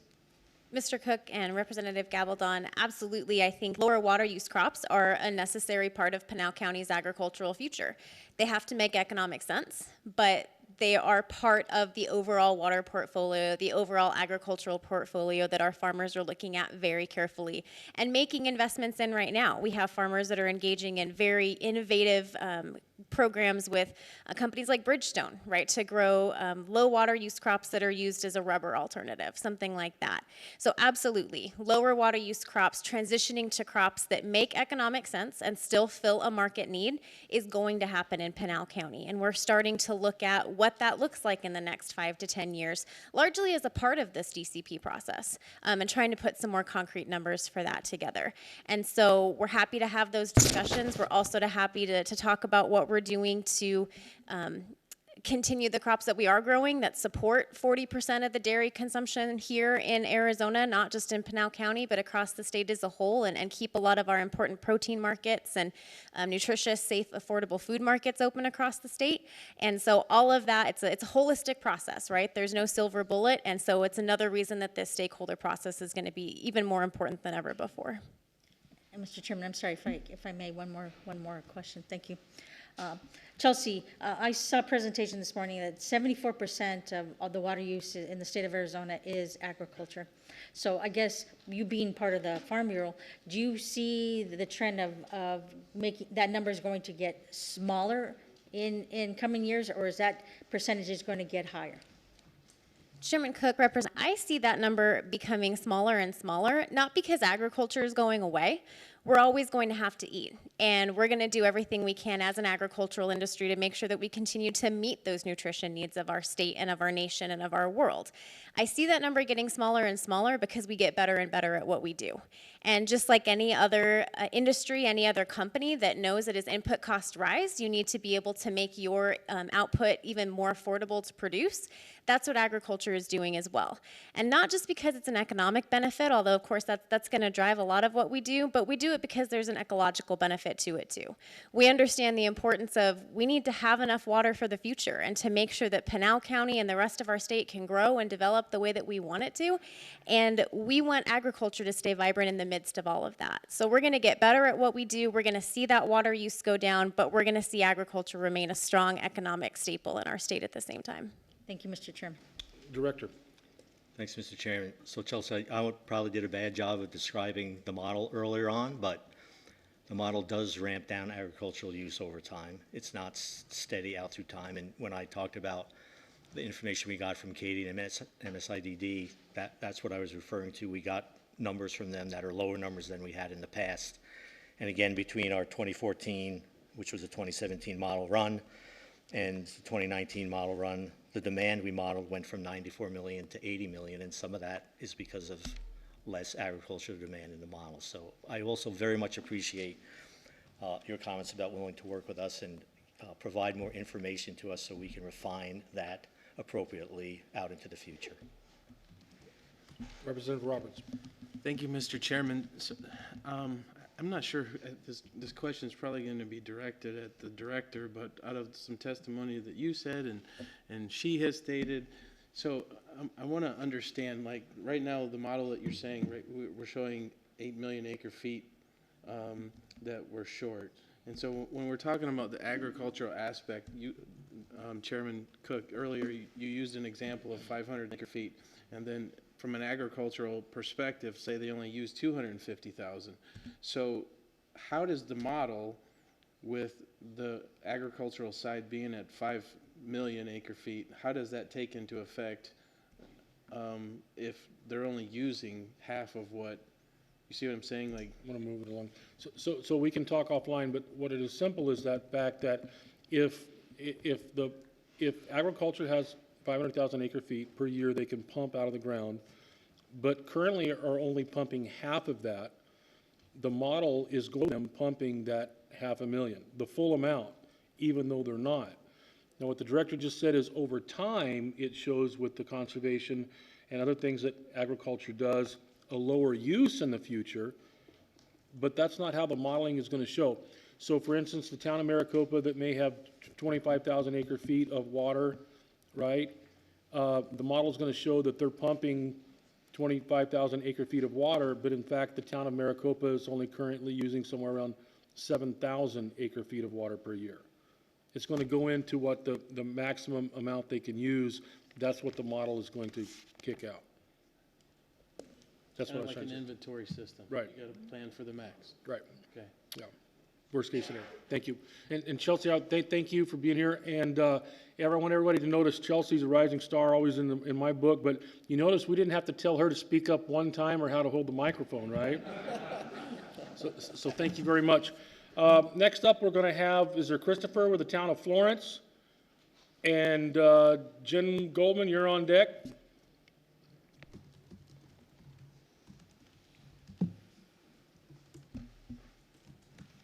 Good afternoon, Chairman Cook and the committee. First off, I'd like to thank for all the presenters today and the excellent job that they did. I'm not planning on reiterating all the statements I made the last time, so there'll be new things said here. One of the first things I wanted to bring up is that I brought up the last time was, again, that the town of Florence is kind of unique in that the majority of all the towns and cities within Pinal County are primarily, again, private water companies versus Florence is a municipal water supplier. And so based on that, again, we would ask to be able to do a presentation as well in front of a future committee to present the town of Florence's unique issues with the model as well, and some of the unique issues with the municipality side of things. Watch how easy this is, Sharon. Thank you. All right. Because ultimately, this is a zero-sum game. I know that today we're all playing nice, but at some point, the gains and losses by one participant in this will be shared by another participant in this. I'm sorry for having to be so blunt, but as I stated before, I'm an engineer. So one of the things that I would also like to bring up, again, it was just brought up, so I'm glad that I'm getting to ride on someone's coattails a bit here, is the technology. Again, being part of transportation and transportation modeling for years, one of the things that gets brought up in every single corridor study, every freeway study, every new interstate, every new state highway, is the idea of why aren't we looking at the effect of autonomous driving, autonomous vehicles? That are we oversizing our future infrastructure needs because we're not looking at that and the efficiencies that will be gained by that? And so while I do believe I heard that the use will be going down, the total demand will be going down, I live within a half a mile of ASU West. And so that project that's kicking off with the hydrogels is very fascinating to me. And the reduction of approximately 40% that they're talking about doing in the turf and the water use and the cost savings to that. But not just, again, on turf, but hopefully these same technologies will be applied to farming. And as stated before, is that farming already is becoming more and more efficient. And so I understand that the total demand is going to be going down, but what I didn't hear in the presentation is the demand per either acre, section, square foot, what have you, was going down to conservation. I didn't hear that in the presentation. So that's something that I wanted to make sure that we're understanding, is that we're going to be becoming more efficient over time, that the farmers are, again, very smart, and that we're going to be, again, looking at those kind of things in the model.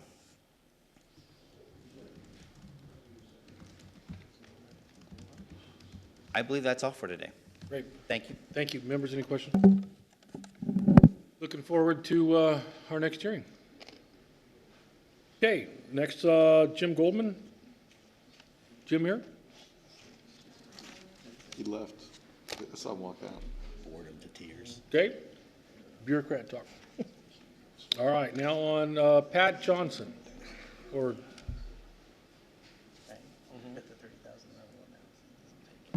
Pat, what's your last name? Please state your name. Johnson, Pat Johnson. Okay. Dave, I think I met you once. Thomas, we haven't talked in a while. Yes, sir. Director Bujotsky. I'm one of those weird people. Please state your name and who you represent. Oh, Patrick Johnson, Atessa. We are a 2,500 acre development that's been proposed to the west of Casa Grande along Interstate 8. According to the economic study, we would be employing around 10 to 12,000 people. As of right now, we have no water. As of 2014, when my partner and I bought that property, there wasn't a problem. We applied for water, and in 2015, we were told the model would be out. There would be a brand new model out, and by golly, we were going to figure it out. We're at 2019, and now we got a brand new model. Just came out today, which was promised to us, along with a lot of other people, almost a year ago. Am I wrong? So, with that in mind, and what I'm going to say is simply this. I've heard analyze, I've heard study, I've heard all this crap over and over and over again because I've been going to these meetings for a long time, and they don't do anything. There's one thing we need. We need water, guys. This aquifer, whether or not I agree with your model or disagree with your model, long range, it isn't going to have enough water. So we have to have a method for getting it. It seems to me that the public side of this is going to be figuring out how to pay for that water and then distributing those costs back out to the users. That needs to be done. That's not a hard thing to do, and if you get that water and make it available, all the rest of these issues will go away. The other thing that hasn't been talked about very much, because you're right, there are people that want to bring water down from Harquahila Valley in that area. The infrastructure isn't there, and it's going to have to be paid for, and none of that's being planned. So we can talk about this for another, I don't know, 5 years. At this point, my partner and I have $22 million invested in this project. We would like to get it out of the ground. And I think everybody here, at least in this county, would like to see some employment and some tax revenue. As it stands right now, it ain't going to happen. So anyway, I know, oh, by the way, I will apologize for my T-shirt. I used to be able to afford a shirt, and now I'm down to this. Thank you, I wear them myself. Out of respect for the speaker, I've got the tie on. Okay, next up, let's start with Dick with the City of Casa Grande, and then Mayor, you'll be on deck. I'm sorry, go ahead. Goldman just walked in the room. Oh, great. I believe you called on him a second. Let's go back then. Jim Goldman? Wake up.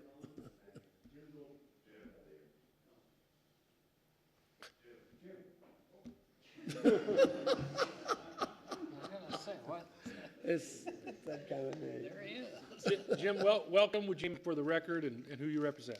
Jim Goldman, a dairy farmer, one of those rare birds. We're getting rarer real fast right now. I'd just like to make an observation. First, a little statement that money drives this world. It is the God of this world, in a small g. Money is what makes things talk. You've years ago made a comprehensive water supply with the state plan, and all the policies and things were handed down, all the meters put on wells and all this kind of thing, didn't really do anything to change the use of water. What changed it was price. If you can remember, some of you guys that farm, years ago we had waste ditches. You don't see those anymore, do you? Because the price of water went up. Now, when I bought my land 35 years ago and put my dairy, thanks to Charlie Keating, moved me out. He paid good, that's fine. But I went down and I could have got an industrial use permit at that time and got desert ground. I chose not to do that. I went to Department of Water Resources and said, what's the right way of doing this? And they said, the right way of doing this thing is to buy the farmer out, convert it to a type 2 non-irrigation right, and use it, which I did. I had to pay something like $150,000 initial cost for my land to do it.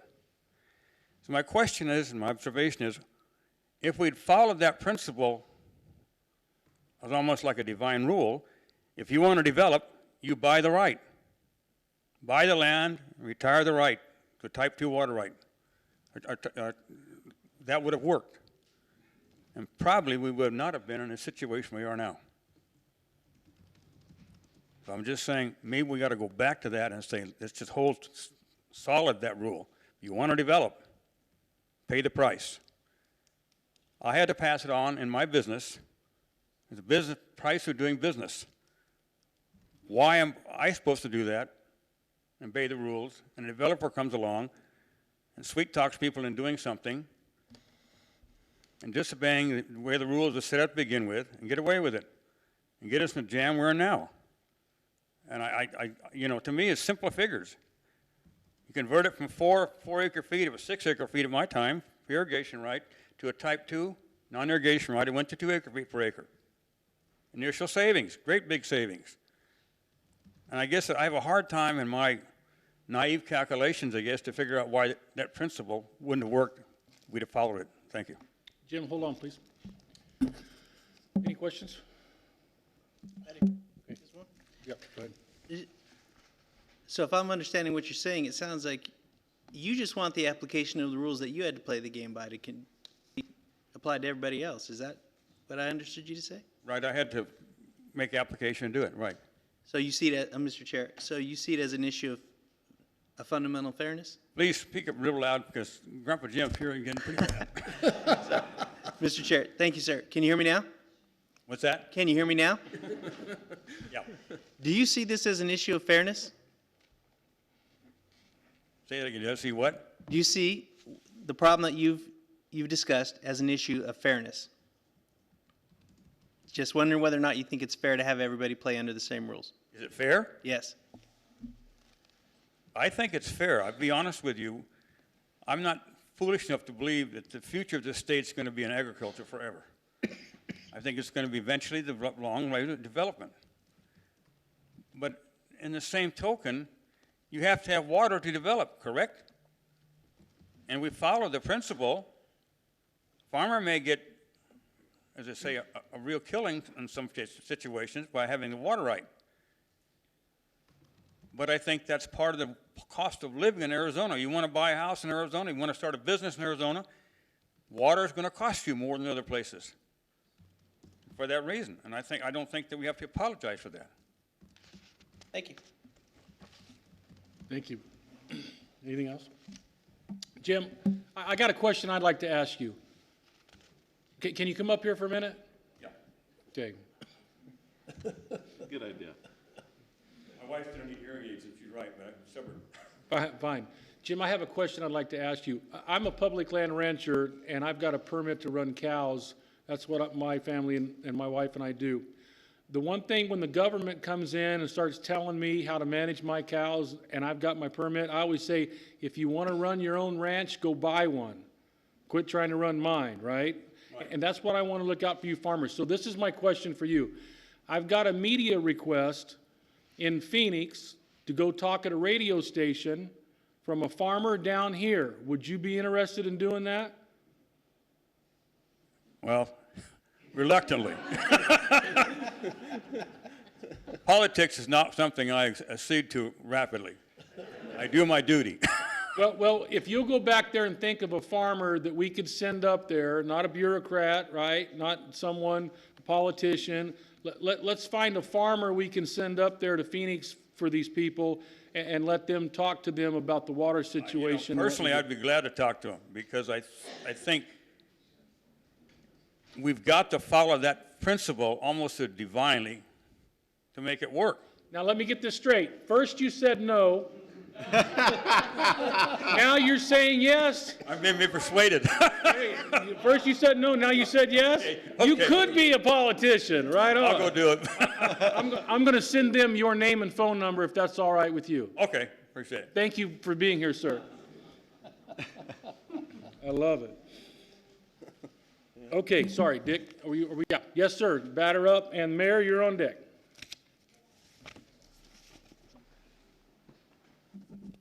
Well, the first thing I want to do is thank all of you for coming down here today and talking to us and listening to our problems and trying to help us solve some of them.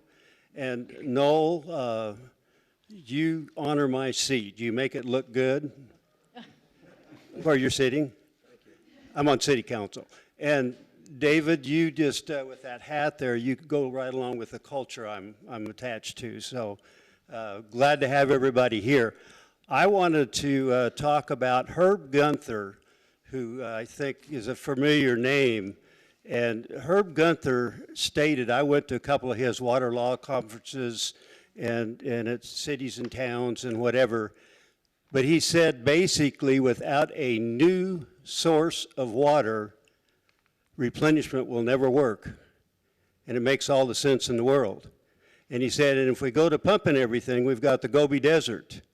We need a new source of water. Now, I want to tell you something. I have a plan that we submitted.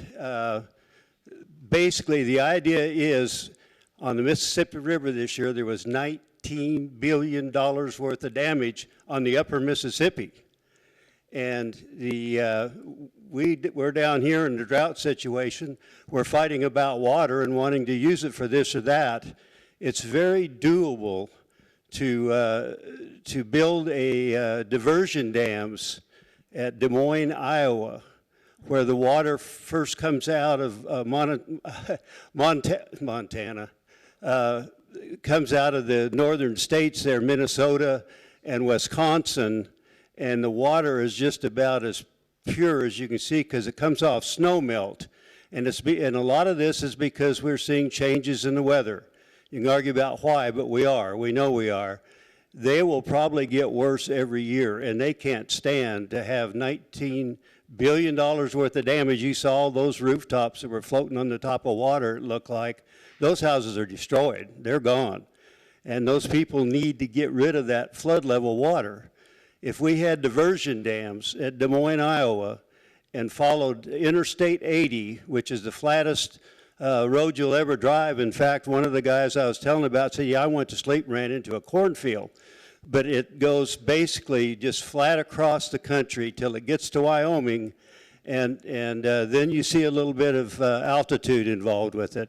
But if you pipe that water, it's a federal project. If you pipe it in Interstate I-80 right away and put it in the river at the Green River at Rock Springs, Wyoming, it'll come right down, just God dug the rest of it. All you got to do is introduce that water. It's pure water. There's no fertilizer in it. There's nothing wrong with it.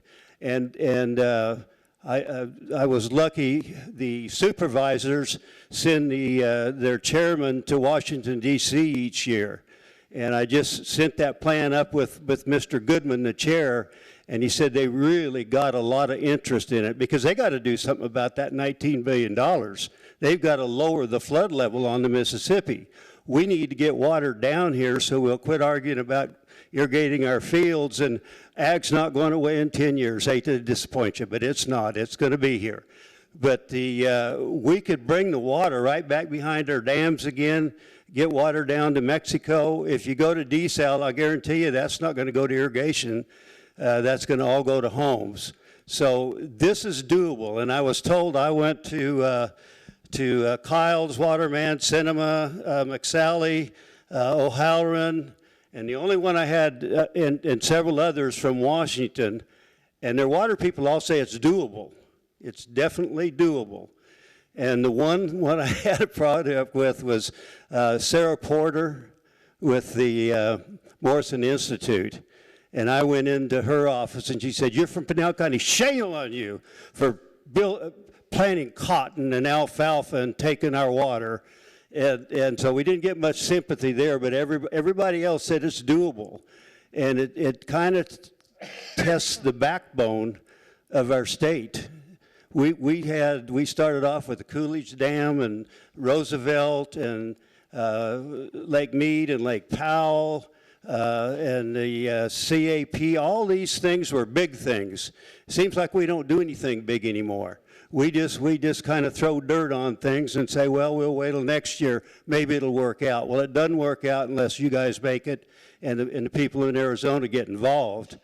I know in the I'm also a member of the Natural Resource Conservation District, and they had a get-together convention in Flagstaff, and I ran this idea by them, and 100% of the districts, and there are districts in every county in Arizona all over the place, agreed to endorse this and send it to Washington. And as I say, we have Farm Bureau, Pinal County that's endorsed it. There's a lot of people looking, because it is doable. It's just, have we got the grit to do it? And it can be done. And this would benefit, this water would come through all 7 basin states. Everybody would get some water, and there'd be some water that wouldn't end up in Mexico, which they've been really good about not pulling the card on us. But I've got maps, I've got other things I can share.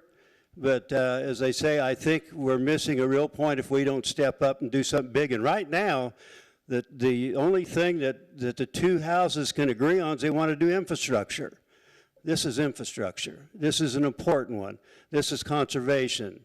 So I think now's the time to act, and we need to try to get together and work on that. And I'll take any questions if there's any. And if there isn't, I've got maps, and I can get with the ADWR. I can send you guys a map and up to the CAP and send a map up there. But it's been, people want a new source of water instead of piddling around with what we're doing. We don't have enough. We can get enough if we have the grit. Thank you. Thank you, Mr. Powell. Members, any questions? Go ahead. Thank you, Mr. Chairman. Hi. I didn't mean to walk away from you. And I'm so sorry, sir. I didn't hear your name. What's that? I didn't hear your name.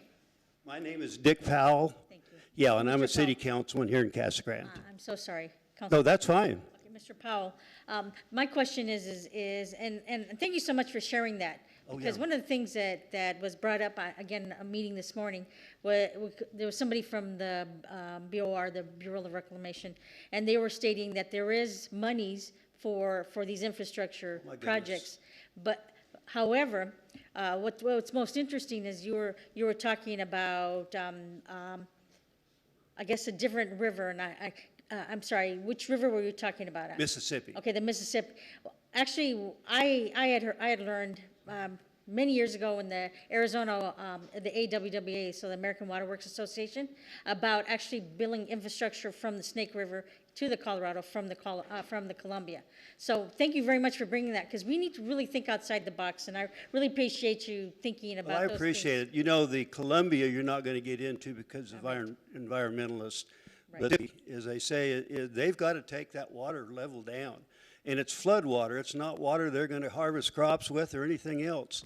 And the more water we can take and pipe back in that right-of-way, put it in the right-of-way and going back to Arizona, the better. Or all, not Arizona, but back to the basin states, the better. And another one along the road that I've understood is very interested is Nebraska, because the Ogallala aquifers hit the bottom. They're down to rock. And I think it goes right through Nebraska, that they would like to pipe probably some into their aquifer of this flood water. But if we can take the flood water down to maybe below 20 feet, it'll stay in the banks. But once you get it too high and it spreads out over the country, then you've got all this damage that happens. And $19 billion, you know how, if we'd had about 2 or 3 of these, we'd had this thing built and going already. So, but thank you. Thank you, Dick. Well, after the engineering and design, hopefully some college will do that. Yes. Right. Thank you. Okay. Next, Mayor. I'd like to introduce the mayor of Casa Grande. Here, Mr. Powell. Can't steal your thunder.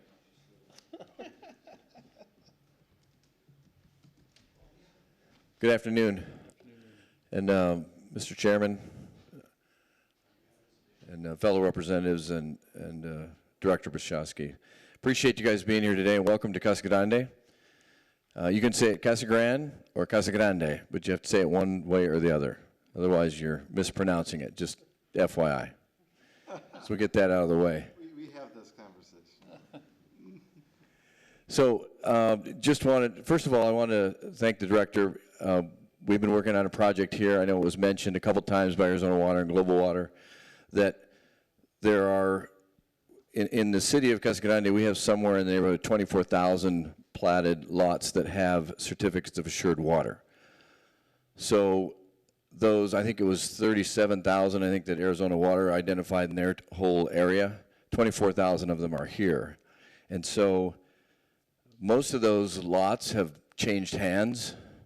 So the people who got the certificate are not the people who now own the property. So the challenge, and the directors helped us with this, was when somebody comes in and buys one of these new platted areas and they want to change it, they want to tweak it a little bit.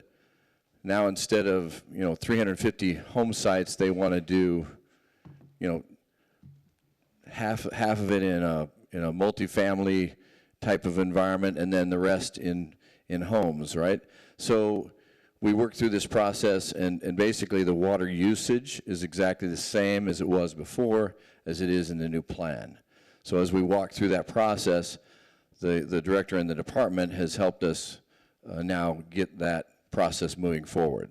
So it's taken us a little while, but we did get through it, and I wanted to publicly thank the director for that, because it also kind of answers a couple questions I think that were posed today in terms of how do we manage these changes in ownership of these certificates of assured water. So very critical to us, obviously, since we have so many of these platted lots. So I wanted to publicly thank him for that. And then also, this fits in, I'm glad, and I also appreciate the department coming out and finally coming out with a decision on this whole deal. And to you, Mr. Chairman, thank you for your leadership on that. I think we can find a solution. I think we can work together with the department, work together with the stakeholders. I'm confident that the City of Casa Grande, Pinal County, and our water providers, we can work together, and we'll figure out a solution to this, because based on the analyses, analyses don't pull water out of the ground. Analyses are just a piece of paper. Even a certificate of assured water doesn't necessarily pull water out of the ground. So I think there's a solution here. I think that we all need to get together on it, and the City of Casa Grande is certainly willing to be a part of that, and we want to encourage that moving forward. So I want to thank the department for stepping forward and helping us out with this. So and to you, and to all the members of the committee. So thank you all. And again, welcome to Casa Grande, and spend some money before you leave, would you? Mayor, just a minute. Thank Any you. questions? The mayor? Tell them about lunch. You had lunch. Yeah. No, thank you, Mr. Chairman. Eva's. Eva's restaurant here, very good. Great Mexican food. It's right down the street. Yeah, very close. Thank you. All right, we'll stop in before you leave. No, we had lunch there today. Yeah, we did. Yeah, I took Noel to lunch over there. But thank you, Mayor, and thank you for your public service, and Dick as well.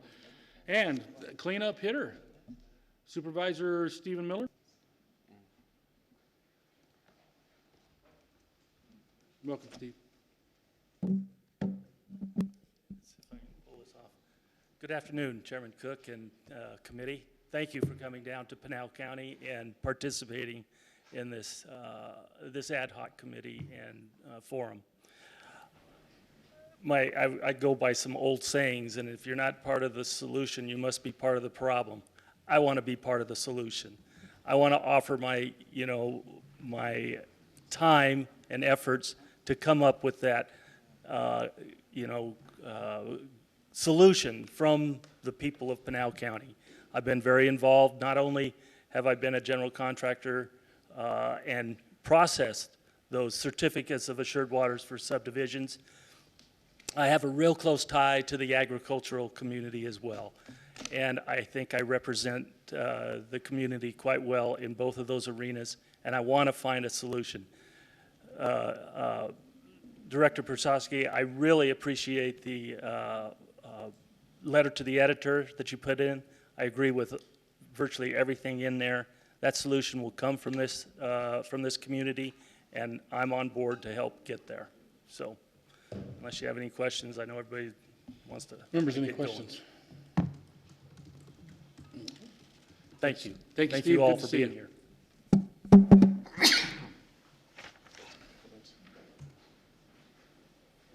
Okay, members, do you have any discussion? You guys want to discuss anything at this time? Okay, our next meeting to the public, our next meeting will be on Monday, October 21st at 1:30 p.m. And what I just asked. Yeah, same thing. All right, hold on just a minute. So it's going to be October 21st at 1:30 PM at the Pinal County Board of Supervisors Building Room in Florence. That's what our next scheduled meeting is, which we already have heard. We will hear from the town of Florence at that time, and I believe also Gila River and some others. We'll have the agenda out well before, so you guys can plan. TJ and Frank, thanks for being here. Would you guys have any comments?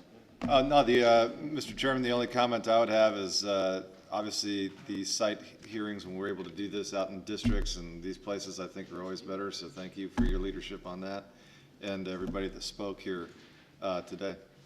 Great, thank you. Frank, thank you for being here. This is the second water meeting we've been at today, along with... Yeah, I know. Right, yeah, good. It's been a busy Okay. day. Closing comments? Brett, you got any? I just want to say thank you for having me on the committee, and I enjoy being here. And I first started learning during the election last year, DCP, and I feel like the water issue is this big, and I know about this much, so the more opportunity I get to learn about it, I'm happy. Rodriguez? Thank you.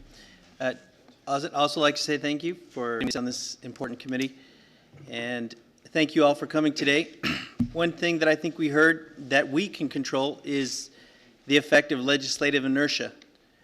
Once the solutions are proposed and drafted and brought to us, I think the message that we've received today is that they would like the policymakers, they would like us to get moving on them once it's in front of us. So I will commit to working with my colleagues and Mr. Cook to try to make that a reality. We don't want to be the fly in the ointment, so we're going to do our best to help you out. Thank you. Thank you. Director.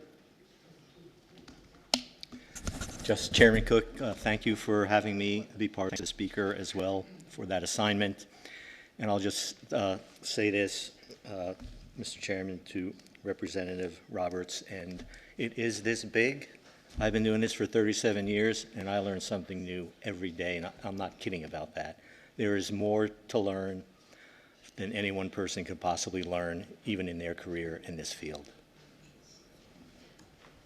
Representative Galvado. Thank you, Mr. Chairman.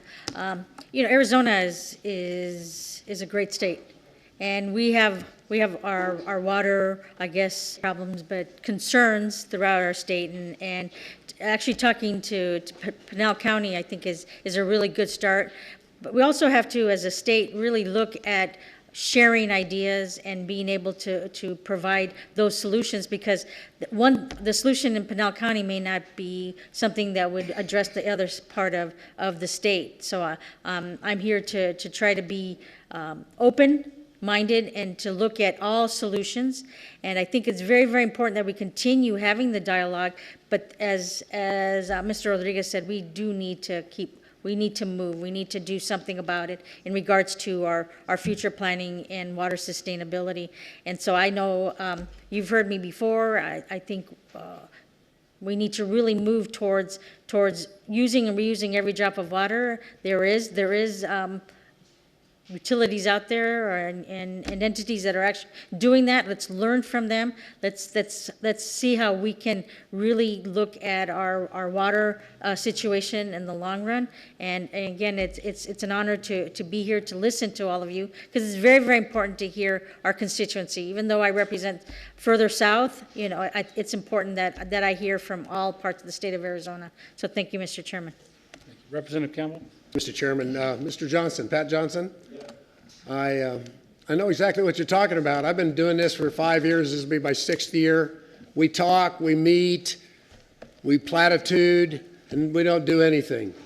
And it's a shame, really.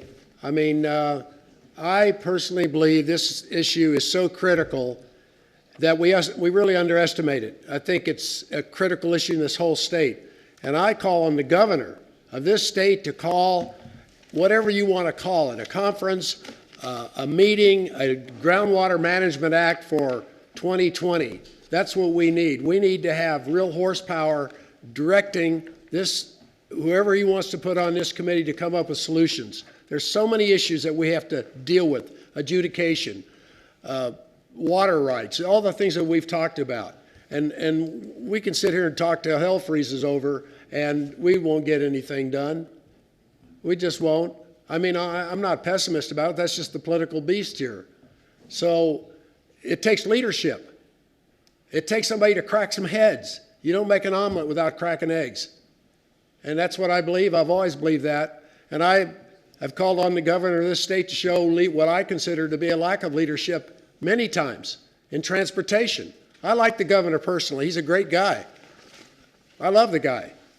But you know what? It's got to come from him. He's got to show the ability to pull us together and make us do something. And if we don't have that, we get nothing done, in my opinion. Director Pachowski does not work for us. He works for the governor. He doesn't work for us. We have a hard time getting information out of him. Not that there's a reason for it. Okay? It's because he works for the governor. He doesn't work for us. And so I'm like you. I want to get something done. If I can interject one thing. Please. Oh, no. Oh, through the chairman. Okay. Anyway, those are my comments. Thank you very much, Mr. Chairman. Thank you. And I want to thank the public that has showed up today here and been here for the 3.5 hours we've been here. And Noel's going to need a ride to the airport here in 15 minutes to get in his plane, to get out of town so he can fly before it gets dark. I was told he doesn't have lights on his plane at night. So, but thank you for being here. All the members, thank you. But don't lose sight of what this committee is tasked to do with the grace of the speaker, and that is to identify problems in Pinal County, which we do know what they are.